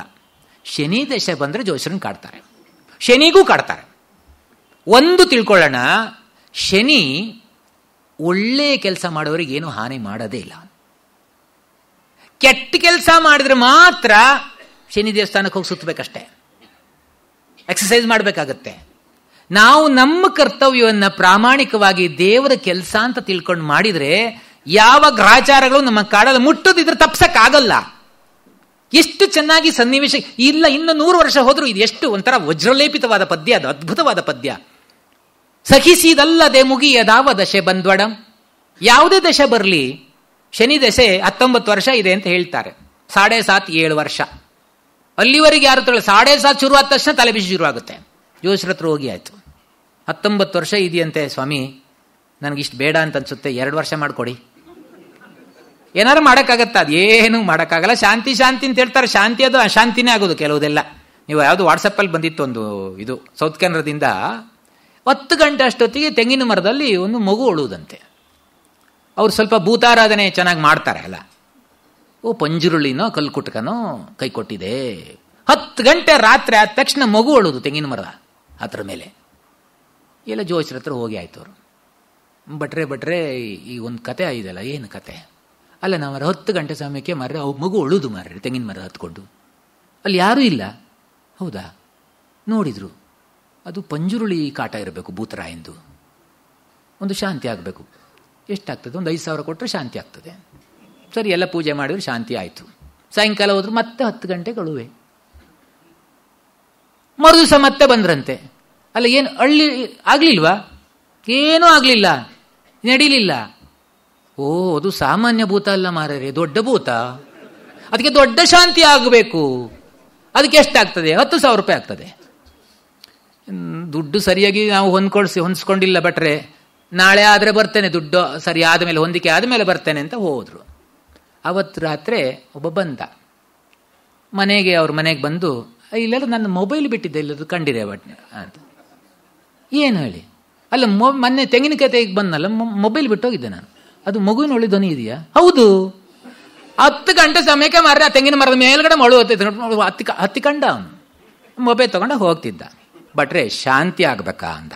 ಹೋಗಿ ಶಾಂತಿ ಹೀಗೆ ನಡೆಯುತ್ತೆ ಎಲ್ಲ ನೋಡಿ. ಅದಕ್ಕೆಲ್ಲ ಪರಮಶಾಂತಿ ಏನು ಗೊತ್ತಾ? ನಾವು ಅನುಭವಿಸಬೇಕಾದ್ರಲ್ಲಿ ಏನೂ ವಿನಾಯಿತಿ ಇಲ್ಲ. ಎಲ್ಲವನ್ನು ಸಹಿಸುವ ಗುಣವನ್ನ ಇಟ್ಕೊಂಡ್ಬಿಟ್ರೆ ಯಾವುದು ನಮಗೆ ಅದಕ್ಕೆ ಯಾವುದು ನಮ್ಮನ್ನು ಮುಟ್ಟಲ್ಲ. ಬದುಕೊಂದು ಕದನವೆಂದಂಜಿ ಬಿಟ್ಟೋಡುವನು, ಬಿದಿಯ ಬಾಯಿಗೆ ಕವಳವಾಗದುಳಿಯುವನೇ. ಎದೆಯನು ಕಾಗಿಸು ಮತಿಗದೆಯ ಪಿಡಿದು ನೀನ್ ಎದುರು ನಿಲೆ ಬಿದಿಯೊಲಿವ ಮಂಕುತಿಮ್ಮ. ಎಷ್ಟು ಧೈರ್ಯ ತುಂಬ್ತಾರೆ ನೋಡಿ. ಬದುಕೊಂದು ಕದನ ಯುದ್ಧರಂಗ ಅಂತ ಅಂಜಿ ಹೆದರ್ಕೊಂಡು ಬಿಟ್ಟು ಹೋಗುವವನಿಗೆ ಯಾವತ್ತಾದ್ರೂ ವಿಧಿಯ ಬಾಯಿಗೆ ತುತ್ತಾಗದೆ ಉಳಿತಾನ? ಒಂದಲ್ಲ ಒಂದ್ ದಿವಸ ಹೋಗ್ಲೇಬೇಕು. ಬದುಕೊಂದು ಕದನವೆಂದಂಜಿ ಬಿಟ್ಟೋಡುವನು ಬಿದಿಯ ಬಾಯಿಗೆ ಕವಳವಾಗದುಳಿಯುವನೆ. ಎದೆಯನು ಕಾಗಿಸುತ್ತ ಮತಿಗದೆಯ ಪಿಡಿದು ನೀನ್ ಎದುರು ನಿಲೆ ಬಿದಿಯೊಲಿವ ಮಂಕುತಿಮ್ಮ. ಎದೆನ ಉಕ್ಕಾಗಿಸು, ಬುದ್ಧಿ ಎಂಬ ಗದೆ ಹಿಡ್ಕೊಂಡು ನಿಂತ್ಕೋ. ವಿಧಿಯೂ ಕೂಡ ನಿನ್ನೆದುರುಗಡೆ ಸೋಲ್ತಾನೆ. ಇನ್ನೇನ್ ಬೇಕು ಧೈರ್ಯ? ಎದೆಯನು ಕಾಗಿಸುತ್ತ ಮತಿಗದೆಯ ಪಿಡಿದು ನೀನ್ ಎದುರು ನಿಲೆ ಬಿದಿಯೊಲಿವ ಮಂಕುತಿಮ್ಮ. ತಾಳಿ ಮಲ ಮೆಲನೊಮ್ಮೆ ಧಾಳಿರ ಬಸದಿನೊಮ್ಮೆ ಹೇಳದೆಯೇ ಕೇಳದೆಯೇ ಬಗನು ವಿಧಿರಾಯ. ಮೇಲ ಕೀಳಾಗಿಪನು ಕೀಳ ಮೇಲಾಗಿಪನು ತಾಳಿಮೇನಿರು ನೀನು ಮಂಕುತಿಮ್ಮ. ವಿಧಿ ಯಾವಾಗಲೂ ಯಾವ್ಯಾವುದೋ ರೂಪದಲ್ಲಿ ಬರ್ತಾನೆ. ಕೆಲವರಿಗೆ ನಿಧಾನ ಪೆಟ್ಟು ಕೊಡ್ತಾನಂತೆ. ಎಷ್ಟು ಚೆನ್ನಾಗಿದ್ದಾರೆ ನೋಡಿ. ತಾಳಿ ಮೆಲ ಮೆಲನೊಮ್ಮೆ, ಸಹನೆಯಿಂದ ತಾಳಿ ತಾಳಿ ನಿಧಾನ 3 ದಿವಸಕ್ಕೊಂದು ಪೆಟ್ಟು, 6 ದಿವಸಕ್ಕೊಂದು ಪೆಟ್ಟು. ತಾಳಿ ಮೆಲ ಮೆಲನೊಮ್ಮೆ ಧಾಳಿ ರಭಸದಿನೊಮ್ಮೆ. ಇನ್ನು ಕೆಲವರಿಗೆ ಧಾಳಿ ಮಾಡ್ಕೊಂಡು ಮುಟ್ತಾನಂತೆ. ಇವತ್ತು ಪೆಟ್ಟು, ಮತ್ತೊಂದು ಕ್ಷಣದಲ್ಲಿ ಅದಕ್ಕೆ ಪೆಟ್ಟು. ನೋಡಿ, ಸಮಸ್ಯೆಗಳ ಮೇಲೆ ಸಮಸ್ಯೆಗಳು ಕೆಲವರು ಎದುರಿಸ್ತಾ ಇರ್ತಾರೆ. ತಾಳಿ ಮೆಲ ಮೆಲನೊಮ್ಮೆ ಧಾಳಿ ರಭಸದಿನೊಮ್ಮೆ ಹೇಳದೆಯೇ ಕೇಳದೆಯೇ ಬಹನು ವಿಧಿರಾಯ. ನಮ್ಗೆ ಹೇಳ್ಕೊಂಡು ಕೇಳ್ಕೊಂಡು ಬರಲ್ಲ. ಹೇಳದೆಯ ಕೇಳದೆಯೇ ಬಗನು ವಿಧಿರಾಯ. ಬಂದೇನ್ ಮಾಡ್ತಾನಂತೆ? ಮೇಲ ಕೀಳಾಗಿಪನು ಕೀಳ ಮೇಲಾಗಿಪನು ತಾಳಿಮೇನಿರು ನೀನು ಮಂಕುತಿಮ್ಮ. ಏರಿದವನು ಎಚ್ಚರದಿಂದಿರಬೇಕು, ಕೆಳಗಡೆ ಇದ್ದವನು ಭರವಸೆ ಇಟ್ಕೊಂಡಿರಬೇಕು. ಇದು ಬದುಕು. ಏರಿದ ತಕ್ಷಣ ನನ್ನನ್ನು ಯಾರು ಎಳೆಯೋರಿಲ್ಲ ಅಂತ ಏರ್ತಾ ಏರ್ತಾ ಹೋದ್ರೆ ಧಪ್ ಅಂತ ಕೆಳಗಡೆ ಬೀಳ್ತಾನೆ. ವಿಧಿ ಹಾಕ್ಸ್ತಾನೆ. ಏರಿದವ್ರು ಯಾರು ಏರಿದ ಸ್ಥಾನದಲ್ಲೇ ಕೂತ್ಕೊಂಡಿದ್ದಾರೆ? ಕೆಳಗಡೆ ಬಿದ್ದವರು ನೋಡಿ, ಬಿದ್ರೂ ಅಡಿ ಮೂಗು ಮಣ್ಣಾಗ್ಲಿಲ್ಲ ಅಂತ ಹೇಳೋರೆ ಜಾಸ್ತಿ. ಯಾರನ್ನು ಬಿಡಲ್ಲ. ತಾಳಿ ಮೆಲ ಮೆಲನೊಮ್ಮೆ ಧಾಳಿ ರಭಸದಿನೊಮ್ಮೆ ಹೇಳದೆಯ ಕೇಳದೆಯೇ ಬಗನು ವಿಧಿರಾಯ. ಮೇಲ ಕೀಳಾಗಿಪನು ಕೀಳ ಮೇಲಾಗಿಪನು. ವಿಧಿ ಮೇಲಿರೋನು ಕೆಳಗಡೆ ಹಾಕ್ತಾನಂತೆ, ಕೆಳಗಿರೋವನ್ನ ಮೇಲೆ ಹಾಕ್ತಾನಂತೆ. ಅಲ್ಲಿವರೆಗೆ ತಾಳ್ಕೊಂಡಿರು ನೀನು. ಸಹನೆ ಸಹನೆ ವಜ್ರದ ಕವಚ. ಬೀರ್ಬಲನ್ ಕತೆ. ಅಕ್ಬರ ಒಂದ್ಸಲ ಆಸ್ಥಾನದಲ್ಲಿ ಒಂದು ಪ್ರಶ್ನೆ ಕೇಳಿದ್ನಂತೆ. ದೇವರು ಇದ್ದಾನ ಅಂತ ಒಂದು ಪ್ರಶ್ನೆ. ಇದ್ರೆ ಅವನೇನು ಮಾಡ್ತಾನೆ ಅಂತ ಸಭಿಕರಿಗೆಲ್ಲ ಕೇಳಿದಾನೆ. ಸಭಿಕರು ಉತ್ತರ ಕೊಡೋದಕ್ಕೆ ಹಿಂಜರಿಕೆ. ಇದ್ದಾನೆ ಅಂದರೆ ತೋರಿಸಿ ಅಂತಾನೆ. ತೋರ್ಸಕ್ಕಾಗಲ್ಲ. ಇಲ್ಲ ಅಂತ ಹೇಳಕ್ ಧೈರ್ಯ ಇಲ್ಲ. ಏನು ಮಾಡೋದು ಚಿಂತೆ. ಯಾರೂ ಉತ್ತರ ಹೇಳಲಿಲ್ಲ. ಕೊನೆಗೆ ಬೀರ್ಬಲ್ನ ಸರದಿ ಬಂತು. ಅವನು ಹೇಗೆ ಹೇಳೋದು ಸ್ವಲ್ಪ ಯೋಚನೆ ಮಾಡಬೇಕು. ಅಕ್ಬರಿಗೆ ಕನ್ವಿನ್ಸ್ ಆಗುವ ರೀತಿಯಾಗಿ ಉತ್ತರ ಕೊಡಬೇಕು. ಇಲ್ಲ, ಒಂದು ದಿವಸ ಸಮಯ ಬೇಕು ಅಂದ. ಅವನಿಗೆ ಹೊಳಿಲಿಲ್ಲ. ಚಿಂತನೆ ಮಾಡ್ತಾ ಮಾಡ್ತಾ ಮನೆಗೆ ಹೋದ. ಮುಖ ಸಪ್ಪೆ ಆಗಿತ್ತು. ಗೇಟಲ್ಲಿ ಮಗು, ಚಿಕ್ಕ ಮಗು ಅನ್ನೋದಿತ್ತು. ಇವರಪ್ಪ ಬಂದ ತಕ್ಷಣ ಗೇಟಿಗೆ ಬರ್ತಾ ಇತ್ತು. ಕೇಳ್ತು. ದಿವಸ ನಗ್ತಾ ನಗ್ತಾ ಅಪ್ಪ ಹೋಗ್ತಾ ಇದ್ರು. ನಗ್ತಾ ನಗ್ತಾ ಸ್ವಾಗತಿಸ್ತಾ ಇತ್ತು ಮಗು. ಇವತ್ತ್ಯಾಕೋ ಚಿಂತೆ ಇದೆ ಮುಖದಲ್ಲಿ. ಅಪ್ಪ ಯಾಕೆ ಮುಖ ಬಾಡಿದೆ? ಏನಿಲ್ಲ ಕಣ, ಏನೋ ಇದೆ ಹೇಳಿ ಅಪ್ಪ. ಮುಖ ಬಾಡಿ ಹೋಗಿದೆ. ಮಕ್ಕಳಿಗೆ ಗೊತ್ತಾಗೋದಿಲ್ವಾ? ನಮಗೂ ಗೊತ್ತಾಗುತ್ತೆ ಬಿಡಿ. ಮುಖ ಬಾಡಿ ಏನಿಲ್ಲ ಬಿಡ, ನಿನ್ಗೇನು ಗೊತ್ತಾಗಲ್ಲ ಬಿಡು. ಹೇಳಿ ಅಪ್ಪ, ನನಗೇನಾದರೂ ಸಾಲ್ವ್ ಮಾಡೋಕ್ಕಾಗತ್ತಾ ನೋಡ್ತೀನಿ ಅಂತ. ನೀನೆಂತ ಸಾಲ್ವ್ ಮಾಡ್ತೀಯೋ ನನಗೆ ಯೋಚನೆ ಅಲ್ಲ. ಸಭಿಕರು ಯಾರಿಗೂ ಅಂತ ತಿಳಿದವ್ರಿಗೂ ಆಗಲಿಲ್ಲ. ಏನು ಹೇಳಿ? ಅಕ್ಬರ್ ಒಂದು ಪ್ರಶ್ನೆ ಕೇಳಿದ್ರಪ್ಪ. ಏನು ಕೇಳಿದ್ರು? ದೇವರಿದ್ದಾನ. ಮತ್ತೆ ಇದ್ರೆ ಏನು ಮಾಡ್ತಾನ ಅವನು? ಅಪ್ಪ, ಇಷ್ಟು ಸುಲಭದ ಉತ್ತರ ಕೊಡೋಕ್ಕಾಗಲಿಲ್ವಾ ನಿನಗೆ? ಅರೆ ಏನು ಹೇಳು ನೋಡೋಣ. ನಾನು ಹೇಳಲ್ಲ. ಯಾಕೆ? ನಾನು ಕರ್ಕೊಂಡು ಹೋಗಲ್ಲ ಹೇಳ್ತೀನಿ. ಮೊಂಡು ಹಠ ಮಾಡ್ದ. ಇವನಿಗೊಂಥರ ಇವನಿಗೆ ಹೊಳಿಲಿಲ್ಲ. ಏನು ಹೇಳುತ್ತಪ್ಪ ಇದು, ಏನು ಹಠ ಮಾಡ್ತಿದೆ ಅಂತ ಮರುದಿವಸ ಆ ದರ್ಬಾರಿ ಕರ್ಕೊಂಡು ಹೋದ. ಮಹಾರಾಜರ ಹತ್ರ ಕ್ಷಮೆ ಕೇಳ್ದ. ನನ್ನ ಪುಟ್ಟ ಮಗು ನಿಮ್ಮ ಪ್ರಶ್ನೆಗೆ ಉತ್ತರ ಹೇಳ್ತೀನಿ ಅಂತ ಹಠ ಮಾಡ್ತಿದ್ದಾನೆ. ಏನಾದರೂ ಹೆಚ್ಚು ಕಡಿಮೆ ಮಾಡಿದ್ರೆ ಕ್ಷಮಿಸ್ಬೇಕು ಮಹಾಪ್ರಭು. ಅಯ್ಯೋ ಮಗು ಅಲ್ವನೋ, ಏನಾರು ಮಾಡ್ಕೊಳ್ಳಿ. ಅವನು ಹೇಳ್ತಾನಂತ ಚೋಟು. ಹೌದು, ಸಭೆ ಸೇರಿಸಿದ ರಾಜ ಮಕ್ಕಳಿಗೂ ಅಷ್ಟೇ ಗೌರವ ಕೊಡ್ತಾ ಇದ್ದ. ಸಭೆ ಸೇರಿಸಿ ಯಾರಾದರೂ ಉತ್ತರ ಹೇಳ್ತೀರಾ? ಯಾರೂ ಇಲ್ಲ. ನೋಡಿ, ನೀವ್ಯಾರೂ ಹೇಳಲಿಲ್ಲ. ಬೀರಬಗಲ ಚೋಟು ಉತ್ತರ ಕೊಡ್ತೀನಿ ಅಂತ ಬಂದಿದೆ ನೋಡಿ ರಾಜ ದರ್ಬಾರಿಗೆ. ಹೇಳ್ತೀಯ ಪುಟ? ಬೋ ಹೇಳ್ತೀನಿ. ಏನು ಪ್ರಶ್ನೆ ಗೊತ್ತಾ? ಒಂದನೇ ಪ್ರಶ್ನೆ, ದೇವರು ಇದ್ದಾನಲ್ವಾ? ಹೌದು. ನನಗೊಂದೊಟ್ಟ ಹಾಲು ಬೇಕು ಅಂತಂತೆ. ಪಾಪ ಬಾಯಾರಿಕೆ ಆಗಿದೆ, ಹಾಲು ತರಿಸಿಕೊಟ್ಟ. ಹಾಲನ್ನು ಪ್ರಭುಗಳ ಎದುರುಗಡೆ ಇಟ್ಟು, ಇದರೊಳಗೆ ಬೆಣ್ಣೆ ಇದೆಯೇ ಅಂತ ಪ್ರಶ್ನೆ ಕೇಳ್ತಂತೆ. ಉತ್ತರ ಕೊಡಲಿಲ್ಲ. ಉತ್ತರ ಕೊಡೋಕ್ಕಾಗಲ್ಲ ಅಲ್ವಾ? ನೀವು ಬೆಣ್ಣೆ ಇದೆ ಅಂತ ಹೇಳಿದ್ರೆ ಎಲ್ಲಿದೆ ಅಂತ ತೋರಿಸಿ ಅಂತ ಹೇಳ್ತೀನಿ. ಬೆಣ್ಣೆ ಕಾಣಲ್ಲ. ಇಲ್ಲ ಅಂದ್ರೆ ನಾನು ತೋರಿಸ್ತೀನಿ ಆಮೇಲೆ. ಹಾಗೇ ದೇವರು ಇದ್ದಾನೆ ಇಲ್ಲ ಅಂತ ತಕ್ಷಣ ಹೇಳಲಿಕ್ಕಾಗೋದಿಲ್ಲ. ಹೇಗೆ ಹಾಲನ್ನ ಕಾಯಿಸಿ ಹೆಪ್ಪಾಕಿ ಕಡ್ದ ಮೇಲೆ ಮೊದಲು ಕಾಣದ ಬೆಣ್ಣೆ ತೇಲಿ ಬರುವಂತೆ ಭಗವಂತನನ್ನ ಕಾಣಬೇಕಾದ್ರೆ ಸಾಕಷ್ಟು ತಪಸ್ಸು ಅನುಸಂಧಾನ ಎಲ್ಲ ಮಾಡಿದ ಮೇಲೆ ಆಮೇಲೆ ಭಗವಂತನ ದರ್ಶನ ಆಗತ್ತೆ ಹೊರತು ಮೇಲ್ನೋಟ ಕಾಣಲ್ಲ. ಕೋಶ್ಯ ಆಯ್ತು. ಇನ್ನೊಂದು ಪ್ರಶ್ನೆ, ಉತ್ತರ ಕೋಶ್ಯ ಆಗ್ಬಿಡ್ತು. ಎಲ್ಲ ಚಪ್ಪಾಳೆ ತಟ್ಟಿರು, ನೀವು ತಟ್ಟಿದ ಹಂಗೆ. ಇದು ಸೆಕೆಂಡ್ ಹ್ಯಾಂಡ್ ಚಪ್ಪಾಳೆ ಹಳೆ, ಅದು ಫಸ್ಟ್ ಹ್ಯಾಂಡ್ ಅಲ್ಲೇ ಆಗಿತ್ತು. ಆಮೇಲೆ ಇನ್ನೊಂದು ಪ್ರಶ್ನೆ, ಇದ್ರೆ ಏನ್ ಮಾಡ್ತಾನೆ ಅಂತ ಅಲ್ವಾ ಉತ್ತರ? ಹೌದು, ಏನ್ ಮಾಡ್ತಾನೆ ಪ್ರಶ್ನೆ ಅಲ್ವಾ? ಸರಿ, ನೀವು ಈ ಕಡೆ ಕೆಳಗಡೆ ಬನ್ನಿ. ಅಕ್ಬರ್ ಕೆಳಗಡೆ ಬಂದ್ರು. ನನ್ನ ಸೀಟಲ್ಲಿ ಕೂತ್ಕೊಳ್ಳಿ. ಕೂತ್ಕೊಂಡ್ರು. ಚಂಗಂತಾರ ಸಿಂಹಾಸನ ಮೇಲೆ ಕೂತ್ಕೊತಂತ ಹೋಗಿ. ಬೀರಬಲ್ಲು ಮುಖ ಒಂಥರ ಉಳ್ಸೆಣ್ಣು ಗಿಂಚಿದಂಗೆ ಆಯ್ತು. ಇದು ಏನು ತಂಟೆ ಮಾಡುತ್ತೆ, ಏನು ನಿಂತ್ಕೊಳ್ತಾರ ಏನೋ ಅಂತ. ಯಾಕೋ ಇದು ಮಹಾಪ್ರಭುಗಳ ಪ್ರಶ್ನೆಗಳಿಗೆ ಉತ್ತರ ಅನ್ನಂತೆ. ಏನು ಅವನಿದ್ರೆ ಏನ್ ಮಾಡ್ತಾನೆ? ಕೆಳಗಿದ್ದರೊಂದು ಮೇಲಾಗ್ತಾನೆ, ಮೇಲಾಗ್ತಾನೆ ಕೆಳಗಾಗ್ತಾನೆ, ಇಷ್ಟೇ ಅಂತಂತೆ. ಎಷ್ಟು ಚಂದ ಉತ್ತರ ನೋಡಿ ಆ ಮಗುದು. ಅದನ್ನೇ ತಾಳಿ ಮೆಲನುಮ್ಮೆ ದಾಳಿರ ಭಾಸದಿನುಮ್ಮೆ ಹೇಳದೆಯೇ ಕೇಳದೆಯೇ ಬಗನು ವಿಧಿರಾಯ ಮೇಲ ಕೀಳಾಗಿಪನು ಕೀಳ ಮೇಲಾಗಿಪನು ತಾಳಿಮೆ ನಿರು ನೀನು ಮಂಕುತಿಮ್ಮ. ತಾಳ್ಮೆ ಪರಿಪಾಕ ಸಹನೆ ಇದ್ರಿಯಲ್ಲ, ಅದಕ್ಕೆ ಸಹಿಸಿದಲ್ಲದೆ ಮುಗಿಯದು ಆವ ದಶೆ ಬಂದ್ವಡಂ. ಯಾವ ದಶೆ ಬಂದರೂ ಅದನ್ನು ನಾವೇ ಸಹಿಸಿ ಮುಗಿಸ್ಬೇಕಾಗತ್ತೆ. ಅದಕ್ಕೆ ಒಂದು ಸಲಹೆ ಅಂದರೆ ಸಹನೆ ವಜ್ರದ ಕವಚ. ಸಹನೆ ವಜ್ರದ ಕವಚವಾಗಿ ನಮ್ಮನ್ನು ರಕ್ಷಣೆ ಮಾಡುತ್ತೆ. ಸಹಿಸುವ ಗುಣವನ್ನು ಪಡ್ಕೋ, ಜೀವನದಲ್ಲಿ ಸಿದ್ಧಿ ಆಗತ್ತೆ. ವಿಧಿಗೆ ಹೆದರಬೇಡ. ಶಿರವ ಬಾಗದೆ ನಿಂದು ವಿಧಿ ನಿನ್ನ ಬಡಿವಂದು ಸರಸಿಯಾಗಿಯ ಜಗದ್ವಂದ್ವಗಳ ಕಾಯ್ದು ಪುರುಷ ಪದದಿಂದ ನೀನ್ ಅತಿ ಪುರುಷ ಪದ ಕೇರು ಗುರಿಯದುವೆ ಜಾಣಂಗೆ ಮರುಳ ಮುನಿಯ ವಿಧಿಯನೆದುರಿಸಿ ಹೋರಿ ಪುರುಷತೆಯ ತುದಿಗೇರಿ ಬದುಕಿನೆಲ್ಲನುಭವಗಳಿಂಪಕ್ವನಾಗಿ ಹೃದಯದಲ್ಲಿ ಭಜಿಪ ಹೃದಯದಲ್ಲಿ ಪರಮಾತ್ಮನಂ ಭಜಿಪ ನಿರ್ದ್ವಂದ್ವನ್ ಅಧಿಪುರುಷ ನೆನಿಸುವನೋ ಮರುಳ ಮುನಿಯ. ಎಂಥ ಭರವಸೆ ತುಂಬುತ್ತಾರೆ ನೋಡಿ.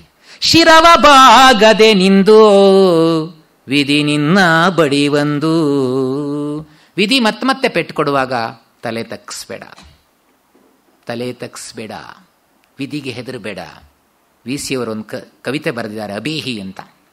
ಮಣಿಯ ದಿಗಮನವೊಂದು ಸಾಧಿಸುವ ಹಠವೊಂದು ನಿಜದ ನೇರಕ್ಕೆ ನಡೆವ ನಿಶ್ಚಲತೆಯೊಂದು ಅನ್ಯಾಯಕ್ಕೆಂದೆಂದು ಭಾಗದೆಚ್ಚರವೊಂದು ಮರುಕಕ್ಕು ಪ್ರೇಮಕ್ಕೂ ಚಿರ ತೆರೆದ ಎದೆಯೊಂದು.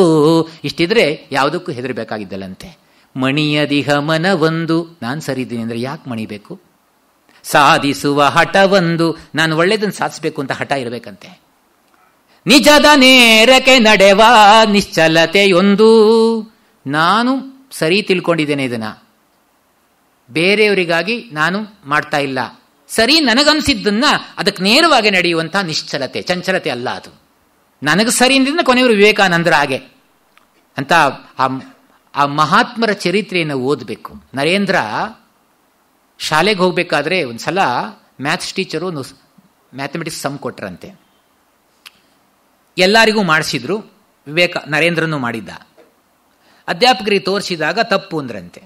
ನರೇಂದ್ರ ಇನ್ನೊಂದ್ಸಲ ನೋಡಿಕೊಂಡು ಅದು ಸರಿ ಇತ್ತು, ಸರಿ ಸರ್ ಇದು ಅಂದಂತೆ. ಮತ್ತೆ ಅಧ್ಯಾಪಕರು ನೋಡಿ ಇದು ತಪ್ಪು ಅಂದ್ರಂತೆ. ಇದು ಸರಿ ಸಾರ್. ಸ್ವಲ್ಪ ತಪ್ಪು ಅಂದ ತಕ್ಷಣ ಧ್ವನಿ ಏರಿಸಿದಾಗ ಇವರು ಸ್ವಲ್ಪ ಧ್ವನಿ ಏರಿಸಿ ಹೇಳ್ದ. ಸಿಟ್ಟು ಬಂತಂತೆ. ಕೈ ಹಿಡಿ ಅಂತ 2 ಪೆಟ್ಟು ಕೊಟ್ಟರು. ಅಳ್ತಾ ಮನೆಗೆ ಹೋದನಂತೆ. ಅಮ್ಮ ಮಾಸ್ಟ್ರು ಇವತ್ತು ನನಗೆ 2 ಪೆಟ್ಟು ಕೊಟ್ರಮ್ಮ. ಆ ತಾಯಿ ಮೊದಲು ಏನು ಕೇಳಿದ್ಲು ಗೊತ್ತಾ? ಪುಟ ಏನು ತಪ್ಪು ಮಾಡಿದ್ಯೋ ಅಂತ. ತಾಯಂದ್ರು ನೋಡಿ, ಮಕ್ಕಳ ಬಗ್ಗೆ ಎಷ್ಟಾರು ಪ್ರೀತಿ ಇರಲಿ, ಇವತ್ತು ಶಿಕ್ಷಣದ ಅವತಾರ ಏನಾಗಿದೆ ಹೇಳಿ? ಜೀವಮಾನದಲ್ಲಿ ಒಂದು ಮಗು ಇರೋದು ಇಷ್ಟುವರೆಗೆ ಮನಸ್ಸು ನೋಯಿಸಿಲ್ಲ, 1 ಪೆಟ್ಟು ಕೊಟ್ಟಿಲ್ಲ, ನೀವ್ಯಾರ್ರೀ ಕೊಡಕ್ಕೆ ಅಂಥೋ ಕಾಲರ್ ಪಟ್ಟಿ ಹಿಡ್ಕೋತಾರೆ. ಕೆಲವು ಸಲ ಭಯನೂ ಬೇಕಾಗತ್ತೆ. ಮನೆಯಲ್ಲಿ ನಾವೇನೂ ಕಲ್ಸಕ್ಕಾಗಲ್ಲ, ಶಾಲೆಯಲ್ಲಿ ಅಷ್ಟು ಮಕ್ಕಳಿಗೆ ಕಲ್ಸ್ಕೊಡ್ಬೇಕಲ್ಲ. ಅಧ್ಯಾಪಕರ ಆ ಜವಾಬ್ದಾರಿ ಎಷ್ಟಿರುತ್ತೆ ನಾವು ಯಾವತ್ತಾರು ಯೋಚನೆ ಮಾಡ್ತೀವ? ನನ್ನ ಮಗುಗೆ ಏನೋ ಮನಸ್ಸು ನೋಯಿಸಿದ್ರು ಅಂತ ಹೇಳಿದ ತಕ್ಷಣ ತಿಳಿ ಮಾಡಬೇಕಷ್ಟೇ ಹೊರತು ಅಲ್ಲಿ ಹೋಗಿ ಅಟ್ಯಾಕ್ ಮಾಡ್ತಾರೆ ಕೆಲವರು. ಅಂದರೆ ಆ ಶಿಕ್ಷಣ ವೃತ್ತಿಯು ಅಪವಿತ್ರವಾಗಿದೆ ಬಿಡಿ. ಕೆಲವರು ಹಾಗೂ ಇರ್ತಾರೆ, ಅದು ಇರುತ್ತೆ ಇದು ಇರುತ್ತೆ. ಅದರಿಂದ ಉದ್ದೇಶ ಇದೆಯಲ್ಲ. ಆ ಮಗು ಕೇಳಿದ್ರಂತೆ, ಏನು ಪುಟ ತಪ್ಪು ಮಾಡಿದೆ ನೀನು ಅಂತ. ಅಮ್ಮ ನಾನೇನು ತಪ್ಪು ಮಾಡಿಲ್ಲ ಅಮ್ಮ, ಮ್ಯಾಥಮೆಟಿಕ್ಸ್ ಒಂದು ಲೆಕ್ಕ ಕೊಟ್ಟಿದ್ರಮ್ಮ, ನಾನು ಸರಿ ಮಾಡಿದ್ದೆ, ಮಾಸ್ಟ್ರಿಗೆ ತೋರಿಸಿದೆ, ಅದು ತಪ್ಪು ಅಂದರು. ಅಮ್ಮ ಇನ್ನೊಂದು ಸಲ ನೋಡಿದೆ ಅಮ್ಮ, ಅದು ಸರಿ ಇತ್ತಮ್ಮ, ಅದು ನಾನು ಸರಿ ಅಂತ ಹೇಳಿದೆ, ಅದು ತಪ್ಪು ಅಂತ ಕಣ್ಣು ಕೆಂಪು ಮಾಡ್ಕೊಂಡು ಸ್ವಲ್ಪ ವಾಯ್ಸ್ ರೈಸ್ ಮಾಡಿ ಹೇಳಿದರು. ಅಮ್ಮ ನಾನು ಸ್ವಲ್ಪ ಧ್ವನಿ ಏರಿಸಿ ಅದು ಸರಿ ಅಂದೆ ಅಮ್ಮ, ಸಿಟ್ಟು ಬಂತು, 2 ಪೆಟ್ಟು ಕೊಟ್ಟರು. ಅಮ್ಮ ಈಗಲೂ ಹೇಳ್ತೀನಿ ಅಮ್ಮ, ಆ ಲೆಕ್ಕ ಸರಿಯೇ. ಈ ಭಾವ ಇರಬೇಕಲ್ಲ ಮಕ್ಕಳಿಗೆ. ಇದನ್ನು ಕಲಿಸ್ಬೇಕು ನಾವು. ನಿಜದ ನೇರಕ್ಕೆ ನಡೆವ ನಿಶ್ಚಲತೆಯೊಂದು. ಆ ತಾಯಿ ಎಷ್ಟಕ್ಕೆ ಬಿಡಲಿಲ್ಲ, ಕೈ ಹಿಡ್ಕೊಂಡು ಹೋಗಿ ದೇವ್ರ ಮುಂದೆ ನಿಲ್ಲಿಸಿ, ಪುಟ ಇವತ್ತೇನು ಮಾಡಿದ್ಯಲ್ಲ ನೀನು ಅದು ಸರಿ ಮಾಡಿದ್ದಿ, ಇನ್ನು ಮುಂದೆ ನನಗೊಂದು ಮಾತು ಕೊಡು, ಹೀಗೆ ಮುಂದುವರಿಸಬೇಕು, ಭಯಕ್ಕೆ ಅಂಟಿಕೊಂಡು ಸುಳ್ಳು ಹೇಳಲ್ಲ ನಾನು ಇನ್ನು ಮುಂದೆಂದು ಅಂತ ನನಗೆ ಮಾತು ಕೊಡು ಅಂತ ಮಾತು ತಗೊಂಡಿದ್ರಂತ ತಾಯಿ. ಒಂದು ಘಟನೆ ಇದೆಯಲ್ಲ, ಆ ಘಟನೆಗಳೆಲ್ಲವೂ ಕೂಡ ಮಕ್ಕಳ ಮೇಲೆ ಎಂಥ ಪರಿಣಾಮ ಬೀರುತ್ತೆ. ವಿಶ್ವೇಶ್ವರಯ್ಯ ಚಿಕ್ಕ ಮಗು ಆಗಿದ್ದಾಗ ಯಾವುದೋ ಒಂದು ಪುಸ್ತಕ ತರಲಿಕ್ಕೆ ಮನೆ ಕಳಿಸಿದ್ರಂತೆ. ವೆಂಕಚ್ಚಮ್ಮ ಬಡತನ ತುಂಬ, ಬೆಳಿಗ್ಗೆ ಏನಾದ್ರು ತಿಂಡಿ ಕಟ್ಟಿ ಕಳಿಸಿಬಿಟ್ರೆ ಇನ್ನು ಸಂಜೆ ಬಂದೇ ರೆಡಿ ಮಾಡೋದವರು, ಮಧ್ಯಾಹ್ನ ಏನೂ ಇರಲ್ಲ, ಅಮ್ಮನಿಗೂ ಇಲ್ಲ ಮಗುಗೂ ಇಲ್ಲ. ಒಂದ್ಸಲ ಮಾಸ್ಟ್ರು ಪುಸ್ತಕ ತಗೊಂಬ ಅಂತ ಮಧ್ಯಾಹ್ನ ಕಳಿಸ್ಬಿಟ್ಟಿದ್ದಾರೆ. ಮಗು ಓಡೋಡಿ ಬಂತು. ಏನಪ್ಪ ಯಾಕೆ ಬಂದೆ? ಪುಸ್ತಕ ತಗೊಂಡು ಹೋಗಬೇಕು ಬಂದೆ. ಓಡೋಡಿ ಬಂದಿದೆ, ಬೆವರು ಸುರಿತಾ ಇದೆ. ಎಷ್ಟಂದ್ರೂ ಕರಳಲ್ವಾ, ಹೆಂಗರಳು. ಮಗುಗೆ ಏನಾರು ಕೊಡಬೇಕು ಅಂತ ಚಿಂತನೆ ಆಯ್ತಂತೆ. ಎಲ್ಲ ಹುಡುಕಿದ್ರು ಏನೂ ಇಲ್ಲ. ಕೊನೆಗೆ ಹುಡುಕಿ ಪುಟಾಣಿ ಹಿಟ್ಟು ಒಂದಷ್ಟಿತ್ತಂತೆ ಮಾಡಿದ್ಯಾವಾಗಲೂ. ಪುಟ ಇದನ್ನು ತಿಂದ್ಕೊಂಡು ಹೋಗು ಅಂತ ಕೊಟ್ಟರು. ಓಡಿ ಬಂದಿತ್ತು, ತಕ್ಷಣ ಬಾಯಿ ಹಾಕ್ಕೊಂಡ್ಬಿಡ್ತು. ಅದು ಅಲ್ಲಿ ಗಂಟ್ಲಲ್ಲಿ ಸಿಕ್ಕಾಕೋತು. ಒದ್ದಾಡ್ತದು ಮಗು. ಅಯ್ಯೋ ಏನಾಯ್ತು ಪುಟ, ನೀರು ತರ್ತೀನಿ ಅಂತ ಹೋದ್ರು. ಮನೇಲಿ 1 ತೊಟ್ಟು ನೀರಿಲ್ಲ, 3 ಕಿಲೋಮೀಟರ್ ದೂರದಿಂದ ನೀರು ತರಬೇಕಾಗಿತ್ತಂತೆ. ಎಷ್ಟು ಬೇಸರ ಆಗಿರ್ಬೋದು. ತುಂಬ ಚಿಂತೆ ಮಾಡಿಕೊಂಡ್ರು. ಒದ್ದಾಡ್ತಾ ಇದೆ, ಕಣ್ಬೇಳೆ ಎಲ್ಲ ಮೇಲೆ ಹೋಗ್ತಾ ಇದೆ, ಒದ್ದಾಡ್ತಾ ಇದೆ, ಉಸಿರು ಕಟ್ತಾ ಇದೆ ಮಗುಗೆ. ಅಯ್ಯೋ ನೋಡ್ಲಿಕ್ಕಾಗಿಲ್ಲ. ಅವ್ರು ಯಾರು ಅಲ್ಲಿ ಹತ್ರ ಮನೆಗಳು ಇಲ್ಲ. ಸೀದಾ ದೇವ್ರ ಮನೆಗೆ ಹೋಗಿ ಉದ್ದಂಡ ನಮಸ್ಕಾರ ಮಾಡಿ, ಭಗವಂತ ನನ್ನ ಮಗುವನ್ನ ಕಾಪಾಡುವಂತ ಭಾರ ನಿನ್ನದಪ್ಪ ಅಂತ ಉದ್ದ ನಮಸ್ಕಾರ ಮಾಡಿ ಕೈ ಮುಗಿದು ಕಣ್ಣು ಬಿಡ್ತಾರೆ. ಅಲ್ಲಿ ದೇವರ ನೈವೇದ್ಯಕ್ಕೋಸ್ಕರ ಫ್ರೆಶ್ 1 ಲೋಟ ಹಾಲು ಕಾಣಿಸುತ್ತೆ. ಭಗವಂತ ಹೌ ಗ್ರೇಟ್ ಯು ಆರ್. ಆ ಹಾಲನ್ನು ತಗೊಂಡೋಗಿ ಕುಡಿಸ್ತಾರೆ. ಸರಿಯಾಗತ್ತೆ. ಸರಿಯಾದ್ಮೇಲೆ 5 ನಿಮಿಷ ಆದಮೇಲೆ ಅಷ್ಟಕ್ಕೆ ಬಿಡಲಿಲ್ಲ ಅವರು. ಪುಟ ನೋಡಿದ್ಯಾ ಏನು ಅನಾಹುತ ಆಗ್ತಾ ಇತ್ತು? ನಿನಗೆ ಗಂಟ್ಲ ಸಿಕ್ಕಾಕೊಂಡಿತ್ತಪ್ಪ. ಅಡುಗೆ ಮನೆಗೆ ಹೋಗಿ ನೋಡಿದರೆ ತೊಟ್ಟು ನೀರ್ಲಿಲ್ಲ. ನನಗೆ ಗೊತ್ತಲ್ಲ, 3 ಕಿಲೋಮೀಟರ್ ದೂರದಿಂದ ನೀರು ತರಬೇಕಿತ್ತು. ಪುಟ ಚೆನ್ನಾಗಿ ಓದಬೇಕಪ್ಪ ನೀನು, ಚೆನ್ನಾಗಿ ಹೋಗಿ ನನಗಾಗಿ ನಾನೇನನ್ನು ಕೇಳಲ್ಲ. ಈ ಹಳ್ಳಿಯ ಹೆಂಗಸರೆಲ್ಲರೂ 3 ಕಿಲೋಮೀಟರ್ ದೂರದಿಂದ ನೀರು ತರ್ತಾರಪ್ಪ. ಚೆನ್ನಾಗಿ ಓದಿ ಈ ಹಳ್ಳಿಗೊಂದು ನೀರಿನ ವ್ಯವಸ್ಥೆ ಮಾಡಿಕೊಡಪ್ಪ. ಆ ಮಗುವಿನ ಮೇಲೆ ಧಾರೆ ಎರೆದ ಅಮೃತವಾಣಿ ಎಷ್ಟು ಹೊಕ್ಕಿತ್ತು ಅಂದರೆ, ಮುಂದೆ ಚೆನ್ನಾಗಿ ಓದಿದ್ರು ಕಷ್ಟಪಟ್ಟು. ಆ ಹಳ್ಳಿಗೆ ಮಾತ್ರ ನೀರು ಕೊಡಲಿಲ್ಲ, ಇಡೀ ಮಂಡ್ಯ ಜಿಲ್ಲೆಗೆ ನೀರು ಉಣಿಸಿದ್ರು. ಇವತ್ತು ಮಂಡ್ಯ ಜಿಲ್ಲೆಯಲ್ಲಿ ಮನೆಯಲ್ಲಿ ದೇವರ ಮನೆಯಲ್ಲಿ ವಿಶ್ವೇಶ್ವರಯ್ಯನ ಫೋಟೋ ಹಾಕ್ಕೊಂಡು ಆರಾಧನೆ ಮಾಡ್ತಾರೆ ಅಂದರೆ ಅವರು ಮಾಡಿದ ಒಳ್ಳೆಯ ಕೆಲಸ. ಒಳಿತೊಂದೆ ಶಾಶ್ವತವೋ ಉಳಿದೆಲ್ಲ ಒಳಿಯುವುದ, ಅಳುವ ನೀನ್ ವರಸಿದುದು ನಗುವ ನಗಿಸಿದುದು, ಒಲಿದು ನೀಂ ನೀಡಿದುದು ನಲವ ನೀನ ಸಗಿದುದು, ನೆಲಸುವ ಬೊಮ್ಮನಲಿ ಮರುಳ ಮುನಿಯ. ಯಾವುದು ಉಳಿಯಲ್ಲಂತೆ, ಯಾವುದು ಉಳಿಯತ್ತೆ? ಡಿ ವಿ ಜಿ ಹೇಳ್ತಾರೆ, ಒಳಿತೊಂದೇ ಶಾಶ್ವತವೋ ಉಳಿದೆಲ್ಲ ಒಳಿಯುವುದೋ. ನಾವು ಮಾಡಿದ ಒಳ್ಳೆ ಕೆಲಸ ಮಾತ್ರ ಉಳಿಯುತ್ತೆ, ಯಾವುದು ಉಳಿಯಲ್ಲ. ಒಳಿತೊಂದೇ ಶಾಶ್ವತವೋ ಉಳಿದೆಲ್ಲ ಒಳಿಯುವುದೋ. ಅಳುವ ನೀನ್ ಒರೆಸಿದುದು, ನಗುವ ನಗಿಸಿದುದು, ಒಲಿದು ನೀನ್ ನೀಡಿದುದು. ಆತ್ಮಪೂರ್ವಕವಾಗಿ ಬೇರೆಯವರಿಗೆ ದಾನ ಮಾಡಿದ್ದು. ನಲವ ನೀನೆಸಗಿದುದು, ಸಂತೋಷವನ್ನು ಬೇರೆಯವರಿಗೆ ಹಂಚಿದ್ದು. ನೆಲಸುವೋ ಬೊಮ್ಮನಲ್ಲಿ ಮರುಳ ಮುನಿಯ. ಭಗವಂತನಲ್ಲೋಗಿ ಸೇರ್ತಾವೆ ಒಳ್ಳೆ ಕೆಲಸಗಳು. ಒಳ್ಳೇದು ಮಾಡ್ತಾ ಬದುಕಬೇಕು ನಾವು. ಅದರಿಂದ ವಿಧಿಗೆ ನೀನು ಹೆದರಬೇಡ. ಶಿರವ ಬಾಗದೆ ನಿಂದು ವಿಧಿ ನಿನ್ನ ಬಡಿ ಒಂದು. ಪೆಟ್ಟು ಕೊಡ್ತಾ ಇರ್ಬೇಕಾರೆ ತಲೆ ತಗ್ಸ್ಬೇಡ. ಶಿರವ ಬಾಗದೆ ನಿಂದು ವಿಧಿ ನಿನ್ನ ಬಡಿ ಒಂದು. ಸರಸಿಯಾಗಿಯೇ ಜಗದ್ವಂದ್ವಗಳ ಹಾಯ್ದು. ಬಹಳ ಚಂದದಲ್ಲಿ ರಸವತ್ತಾಗಿ ಸರಸಿಯಾಗಿ ಸಂತೋಷದಿಂದ ಜಗತ್ತಿನ ದ್ವಂದ್ವಗಳನ್ನು ಹಾದು ಹೋಗಬೇಕಂತೆ. ಕಷ್ಟ ಸುಖ, ಅಳು ನಗು, ಲಾಭ ನಷ್ಟ ಬಂದಾಗ ಯಾವ ರೀತಿಯ ಮನಸ್ಸಿನ ಹಿಗ್ಗುವಿಕೆ ಆಗಲಿ ಕುಗ್ಗುವಿಕೆ ಆಗಬಾರದು ಅಂತ. ಸುಖ ದುಃಖೇ ಸಮೇ ಕೃತ್ವ ಲಾಭಾಲಾಭೌ ದಯಾಜಯೌ. ದುಃಖೇಶ್ವನುದ್ವಿಗ್ನ ಮನಃ ಸುಖೇಶು ವಿಗತ ಸ್ಪೃಹ ವೀತರಾಗಭಯ ಕ್ರೋಧ ಸಿತದೀರ್ಮುನಿರುಚ್ಯತೆ. ಸಿತಪ್ರಜ್ಞನ ಒಂದು ವ್ಯಾಖ್ಯೆಯನ್ನ ಕೃಷ್ಣ ಭಗವದ್ಗೀತೆಯಲ್ಲಿ ಹೇಳ್ತಾನೆ. ನೀನು ಹಿಗ್ಗಬೇಡ ಕುಗ್ಗಬೇಡ, ಒಂದೇ ಥರ ಇರಬೇಕಂತೆ. ಸರಸಿಯಾಗಿಯೇ ಜಗದ್ವಂದ್ವಗಳ ಹಾಯ್ದು. ಜಗತ್ತಿನ ದ್ವಂದ್ವಗಳನ್ನು ಸರಸಿಯಾಗಿ ರಸವತ್ತಾಗಿ ಸಂತೋಷದಿಂದ ಯಾವ ಚಿಂತೆ ಮಾಡದೆ ಅದನ್ನು ಹಾಯ್ದು. ಪುರುಷ ಪದದಿಂದ ನೀನ್ ಅಧಿಪುರುಷ ಪದಕೇರು. ಪುರುಷ ಪದವಿ ಎಲ್ಲರಿಗೂ ಭಗವಂತ ಕೊಟ್ಟಿದ್ದಾನೆ. ಇದರಿಂದಲೇ ಎತ್ತರಕ್ಕೇರ್ಬೇಕಂತೆ ನಾವು. ಪುರುಷ ಪದದಿಂದ ನೀನ್ ಅಧಿಪುರುಷ ಪದಕೇರು. ಗುರಿಯದುವೆ ಜಾಣಂಗೆ ಮರುಳ ಮುನಿಯ. ಅಧಿಪುರುಷ ಅಂದ್ರೆ ಯಾರು? ವಿಧಿಯನೆದುರಿಸಿ ಹೋರಿ ಪುರುಷತೆಯ ತುದಿಗೇರಿ ಬದುಕಿನೆಲ್ಲನುಭವಗಳಿಂ ಪಕ್ವನಾಗಿ. ಹೃದಯದಲ್ಲಿ ಜಗದಾತ್ಮನಂ ಭಜಿಪ ನಿರ್ದ್ವಂದ್ವನ್ ಅಧಿಪುರುಷನೆನಿಸುವನೋ ಮರುಳ ಮುನಿಯ. ಅಧಿಪುರುಷ ಅಂದ್ರೆ ಏನು ಅಂತ ವ್ಯಾಖ್ಯಾನ ಮಾಡ್ತಾರೆ ನೋಡಿ. ವಿಧಿಯನೆದುರಿಸಿ ಹೋರಿ, ಏನೇನು ಬರುತ್ತೋ ಎಲ್ಲ ಎದುರಿಸಿ ಹೋರಾಟ ಮಾಡಬೇಕಂತೆ. ಹೋರಾಟ ಮಾಡಿ ಪುರುಷತೆಯ ತುದಿಗೇರಿ, ಪುರುಷತ್ವದ ತುದಿಗೇರಬೇಕಂತೆ. ಬದುಕಿನ ಎಲ್ಲ ಅನುಭವಗಳಿಂದ ಪಾಕಗೊಳ್ಬೇಕಂತೆ. ಒಂದೊಂದು ಅನುಭವವೂ ಕೂಡ ನಮಗೆ ಪಾಕಗೊಳಿಸುತ್ತೆ. ಗುರುವಿಲ್ಲವೇನ ಬೇಡ ಜಗವೇ ಜಗದ್ಗುರುವೋ. ಅರಿಮಿತ್ರ ವಿಭುಭೃತ್ಯ ಸತಿಪುತ್ರ ವರ್ಗ ಪರಿಪರಿಯ ಪಾಠಗಳ ಕಲಿಸುತ್ತಿರ್ಪರು ನಿನಗೆ ಅರಿತುಕೊಳ್ಳಲನುವಾಗ ಮರುಳ ಮುನಿಯ. ಎಲ್ಲರೂ ಪಾಠ ಕಲಿಸ್ತಾರೆ. ಆ ಬದುಕು ನಮಗೆ ಪಾಕಗೊಳಿಸುತ್ತಂತೆ. ಬದುಕಿನ ಎಲ್ಲ ಅನುಭವಗಳಿಂದ ಪಕ್ವನಾಗಿ ಹೃದಯದಲ್ಲಿ ಜಗದಾತ್ಮನಂ ಭಜಿಪ ನಿರ್ದ್ವಂದ್ವನ್. ಮನಸ್ಸಲ್ಲಿ ಜಗದಾತ್ಮನಾಗಿರ್ತಕ್ಕಂಥ ಭಗವಂತನನ್ನ ನಿಸ್ಪೃಹ ಭಾವದಿಂದ ಭಕ್ತಿಪೂರ್ವಕವಾಗಿ ಭಜನೆ ಮಾಡ್ತಾ ಇರಬೇಕಂತೆ. ಭಜನೆ ಮಾಡಿ ನಿರ್ದ್ವಂದ್ವನ್. ಈ ದ್ವಂದ್ವಗಳು ಯಾರಿಗೆ ಅವು ಏನೂ ಪರಿಣಾಮವನ್ನು ಮಾಡುವುದಿಲ್ಲವೋ ನಿರ್ದ್ವಂದ್ವನಾಗಿ ಸ್ಥಿತಪ್ರಜ್ಞನಾಗಿ ಯಾರು ಇರ್ತಾರೆ ಅಂಥವರಿಗೆ ಅಧಿಪುರುಷ ಅಂತ ಕರೀತಾರೆ. ಅಧಿಪುರುಷನಾಗಬೇಕು ನಾವು, ಅಧಿಪುರುಷರಾಗಬೇಕು. ಅದರಿಂದ ಕಷ್ಟ ಬರುತ್ತೆ ಅಂತ ನಾವು ಜಗ್ಗಬಾರದು, ಕುಗ್ಗಬಾರದು. ಪ್ರತಿಯೊಂದು ಕಷ್ಟವೂ ನಮಗೆ ಔಷಧವಾಗುತ್ತಂತೆ.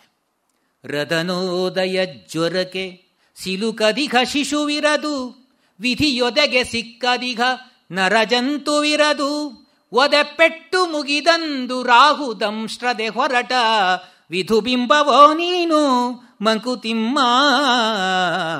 ಎಷ್ಟು ಅದ್ಭುತವಾಗಿ ಹೇಳಿದ್ದಾರೆ ನೋಡಿ. ರದನೋದಯ ಜ್ವರಕ್ಕೆ ಸಿಲುಕದಿಘ ಶಿಶುವಿರದು. ಹಲ್ಲು ಮೂಡುವಾಗ ಜ್ವರ ಬರುತ್ತೆ, ಬೇದಿಯಾಗತ್ತೆ, ಪ್ರತಿಯೊಂದು ಮಗುಗೂ ಆಗತ್ತೆ. ರದನೋದಯ ಜ್ವರಕ್ಕೆ ಸಿಲುಕದಿಘ ಶಿಶುವಿರದು, ವಿಧಿಯೊದೆಗೆ ಸಿಕ್ಕದಿಘ ನರಜಂತುವಿರದು. ಪ್ರತಿಯೊಬ್ಬನಿಗೂ ವಿಧಿ ಪೆಟ್ಟು ಕೊಟ್ಟೆ ಕೊಡ್ತಾನೆ. ವಿಧಿಯೊದೆಗೆ ಸಿಕ್ಕದಿಘ ನರಜಂತುವಿರದು. ಒದೆ ಪೆಟ್ಟು ಮುಗಿದಂದು. ಅವನು ಕೊಡುವಷ್ಟು ಕೊಡ್ತಾನೆ, ಅವನೇ ಸೋಲ್ತಾನಂತೆ ಪೆಟ್ಟು ಕೊಡೋ ಕೊನೆಗೆ. ಅವನು ಸೋಲುವರೆಗೆ ನಾವು ಕಾಯಬೇಕು, ನಾವು ಸೋಲ್ಬಾರದು. ಒದೆ ಪೆಟ್ಟು ಮುಗಿವಂದು ರಾಹು ದಂಶ್ರದೆ ಹೊರಟ ವಿಧು ಬಿಂಬವೋ ನೀನು ಮಂಕುತಿಮ್ಮ. ಒದೆ ಪೆಟ್ಟು ಮುಗಿಸ್ಕೊಂಡು ಬಂದರೆ ಹೇಗಾಗ್ತೀವಂತೆ ಗೊತ್ತಾ? ಗ್ರಹಣ ಹಿಡಿಸ್ಕೊಂಡು ಚಂದ್ರ ಹೊರಗಡೆ ಬರ್ತಾನಲ್ಲ, ಮೊದಲಿಗಿಂತ ಉಜ್ವಲವಾಗಿ ಕಾಣಿಸ್ತಾನಂತೆ. ಏನು ಉದಾಹರಣೆ ಕೊಟ್ಟಿದ್ದಾರೆ ಅಬ್ಬಾ! ಆ ಕಷ್ಟವನ್ನು ಮೀರ್ಕೊಂಡು ಹೊರಗಡೆ ಬರ್ತೇವಲ್ಲ, ಎಂಥ ಆನಂದ ಆಗಬೇಕು ಗೊತ್ತಾ? ಅದಕ್ಕೆ ಕಾಳಿದಾಸ ಹೇಳ್ತಾನೆ, ಕ್ಲೇಶ ಫಲೇನ ಹಿ ಪುನರ್ನವತಾಂ ವಿಧತ್ತೆ. ಕಷ್ಟಪಟ್ಟು ಕೊನೆಗೆ ಒಳ್ಳೆ ಫಲ ಸಿಕ್ಕಿದ್ರೆ ಪಟ್ಟ ಕಷ್ಟಗಳೆಲ್ಲ ಆನಂದವನ್ನು ಕೊಡ್ತಾವಂತೆ. ಪಟ್ಟ ಕಷ್ಟನೆಲ್ಲ ಆನಂದ ಕೊಡ್ತಾವಂತೆ. ಕ್ಲೇಶ ಫಲೇನ ಹಿ ಪುನರ್ನವತಾಂ ವಿಧತ್ತೆ. ಪ್ರತಿಯೊಂದು ಪಟ್ಟ ಕಷ್ಟ ಹೊಸತನವನ್ನು ಕೊಡುತ್ತೆ ಅಂತ ಹೇಳ್ತಾನೆ. ಅಂತಹ ವಿಧಿಯನ್ನು ಏರಿಸುವಂತಹ ಶಕ್ತಿಯನ್ನು ಬೆಳೆಸಬೇಕು. ಪೆಟ್ಟು ಎಲ್ಲರಿಗೂ, ಕಷ್ಟ ಎಲ್ಲರಿಗೂ ಬರುತ್ತೆ. ಕಷ್ಟ ಬಂದಾಗ ಕುಗ್ಗಬಾರದು, ಸುಖ ಬಂದಾಗ ಹಿಗ್ಬಾರ್ದು. ಆದ್ರಿಂದ ಮನೆಯ ಸಂಸಾರದಲ್ಲಿ ವಾಸವಿರುತ್ತಾಗಾಗ ನೆನೆದು ದೇಗುಲಕ್ಕೆ ಪೊಗಿ ಬರುವಂತೆ, ದಿನವೆಲ್ಲ ದೇವ ಸನ್ನಿಧಿಯೊಳಿರುತ್ತಾಗಾಗ ಮನೆಗೆ ಬರುವನವಲಿರೋ ಮಂಕುತಿಮ್ಮ. ಮನೆಯ ಸಂಸಾರದಲ್ಲಿ ಇದ್ಕೊಂಡು ಆಗಾಗ ದೇವಸ್ಥಾನಕ್ಕೆ ಹೋಗಿ ಬರ್ತೀಯಲ್ಲ, ಹಾಗೆ ಮಾಡಬೇಡ. ದಿನವೆಲ್ಲ ದೇವ ಸನ್ನಿಧಿಯೊಳಗ ಇದ್ದು ದಿನವೆಲ್ಲ ದೇವ ಸಾನ್ನಿಧ್ಯದಲ್ಲೇ ಇರಬೇಕಿತ್ತು, ಆಗಾಗ ಮನೆಗೆ ಬರ್ತಾ ಇರಬೇಕಂತೆ. ಎಷ್ಟು ಚೆಂದ ಹೇಳಿದ್ರಲ್ವಾ? ಆಗುತ್ತಾ ನಮ್ಗೆ ಮಾಡೋಕ್ಕೆ? ದಿನವೆಲ್ಲ ದೇವ ಸನ್ನಿಧಿಯೊಳಿದ್ದು ಆಗಾಗ ಮನೆಗೆ ಬರುವನವಲಿರೋ ಮಂಕುತಿಮ್ಮ. ಆ ರೀತಿ ಜೀವನವನ್ನು ನಾವು ಜೋಡಿಸ್ಕೋಬೇಕು. ಅದರಿಂದ ಯುಕ್ತಾಹಾರ ವಿಹಾರಸ್ಯ ಯುಕ್ತ ಚೇಷ್ಟಸ್ಯ ಕರ್ಮಸು ಯುಕ್ತ ಸ್ವಪ್ನಾವಬೋಧಸ್ಯ ಯೋಗೋ ಭವತಿ ದುಃಖ. ಇಂತಹ ಯೋಗ ನಮಗೆ ದುಃಖವನ್ನು ದೂರ ಮಾಡುತ್ತೆ. ಹಿತವಾಗಿ ಊಟ ಮಾಡಬೇಕು, ಮಿತವಾಗಿ ಊಟ ಮಾಡಬೇಕು. ಮತ್ತೊಂದು ಋತ ಭುಕ್ ಅಂತ, ಇದು ತುಂಬ ಮುಖ್ಯ. ಆ ಶಬ್ದವೇ ಮರ್ತು ಹೋಗಿದೆ ಈಗ. ಪ್ರಾಮಾಣಿಕವಾಗಿ ದುಡ್ಕೊಂಡು ತಿನ್ನಬೇಕು ಅಂತ. ಋತ ಅಂದರೆ ಸತ್ಯದ ಅನ್ನ. ಡಿ ವಿ ಜಿ ಅದರ ಬಗ್ಗೆ ಭಾಳಷ್ಟು ಹೇಳ್ತಾರೆ, ಇಂಟ್ರಾಸ್ಪೆಕ್ಷನ್ ಮಾಡ್ಕೊಳ್ಳೋಕ್ಕೋಸ್ಕರ. ಊಟ ಮಾಡುವಾಗ ಕೇಳಬೇಕಂತೆ ಅನ್ನದ ಹತ್ರ, ಅನ್ನ ಉಣುವಂದು ಕೇಳ್ ಅದನ್ನು ಬೇಯಿಸಿದ ನೀರ್, ನಿನ್ನ ದುಡಿತದ ಬೆಮರೋ ಪೆರರ ಕಣ್ಣೀರೋ, ತಿನ್ನು ನೀಂ ಜಗಕ್ಕೆ ತಿನ್ನಲಿತ್ತನಿತ ಮಿಕ್ಕೂಟ, ಜೀರ್ಣಿಸದ ಋಣಶೇಷ ಮಂಕುತಿಮ್ಮ. ಊಟ ಮಾಡುವಾಗ ಕೇಳ್ಕೋ, ಅದನ್ನು ಬೇಯಿಸಿದ ನೀರು ನಿನ್ನ ಬೆವರಿನ ಹನಿಗಳಿಂದ ಬೇಯಿಸ್ಕೊಂಡು ತಿಂತಾ ಇದೆಯೋ, ಬೇರೆಯವ್ರಿಗೆ ಕಣ್ಣೀರು ಹಾಕಿಸಿ ಆ ಕಣ್ಣೀರಿಂದ ತಿಂತಾ ಇದೆಯೋ? ಸಾಕಿದ್ದು ಒಂದೆರಡು ಲೈನ್ ಸಾಕಲ್ವಾ ನಮ್ಮನ್ನು ಪರಿಪಕ್ವತೆಯನ್ನು ತಗೊಳಿಸ್ಬೇಕೆ? ಜಗತ್ತಿಗೆ ಏನು ಕೊಡ್ತೀಯೋ ಅದನ್ನು ಮಾತ್ರ ನೀನು ತಿನ್ನು. ನೀನೇನನ್ನೂ ಸ್ಪೆಷಲ್ಲಾಗಿ ಅಡುಗೆ ಮಾಡ್ಕೊಂಡು ತಿನ್ನಬೇಡ. ಯಾಕೆಂದರೆ ನೀನು ಜಗತ್ತಿನ ಶಿಶು. ಜಗತ್ತಿಲ್ಲ ಅಂದರೆ ನೀನಿಲ್ಲ. ಜಗತ್ತಿದ್ದಕ್ಕೆ ನಾವು ಇದ್ದೇವೆ ಅಷ್ಟೇ. ನಾವು ನಿರಂತರವಾಗಿ ಜಗತ್ತಿಗೆ ಆಭಾರಿಯಾಗಿ ಋಣಿಯಾಗಿ ಬದುಕಬೇಕೇ ಹೊರತು ಜಗತ್ತಿಗೆ ನಾನು ಏನು ಕೊಟ್ಟೆ ಅಂತ ಕೇಳಬೇಕೇ ಹೊರತು ಜಗತ್ತು ನನಗೇನು ಕೊಡ್ತು ಅಂತ ಯಾವತ್ತೂ ನಿರೀಕ್ಷೆ ಇಟ್ಟುಕೊಂಡು ಬದುಕಬೇಡ. ದಿವಸ ಊಟ ಮಾಡುವಾಗ ಕೇಳ್ಕೊ, ನೀನು ಹೇಗೆ, ನೀನು ಏನು ಅಂತ ತಿಳಿಯುತ್ತೆ ಅಂತ ಡಿ ವಿ ಜಿ ಹೇಳ್ತಾರೆ. ಅಲ್ಲಿಗೆ ಇವತ್ತಿನ ಸಮಯ ಮುಗೀತು. ಉಪನ್ಯಾಸ ಮುಗಿಸ್ತಾ ಇದ್ದೀನಿ. ನಾಳೆ ಯಥಾ ಪ್ರಕಾರ ಮುಂದುವರಿಯುತ್ತೆ. ಅಲ್ಲಿವರೆಗೆ ಧನ್ಯವಾದ.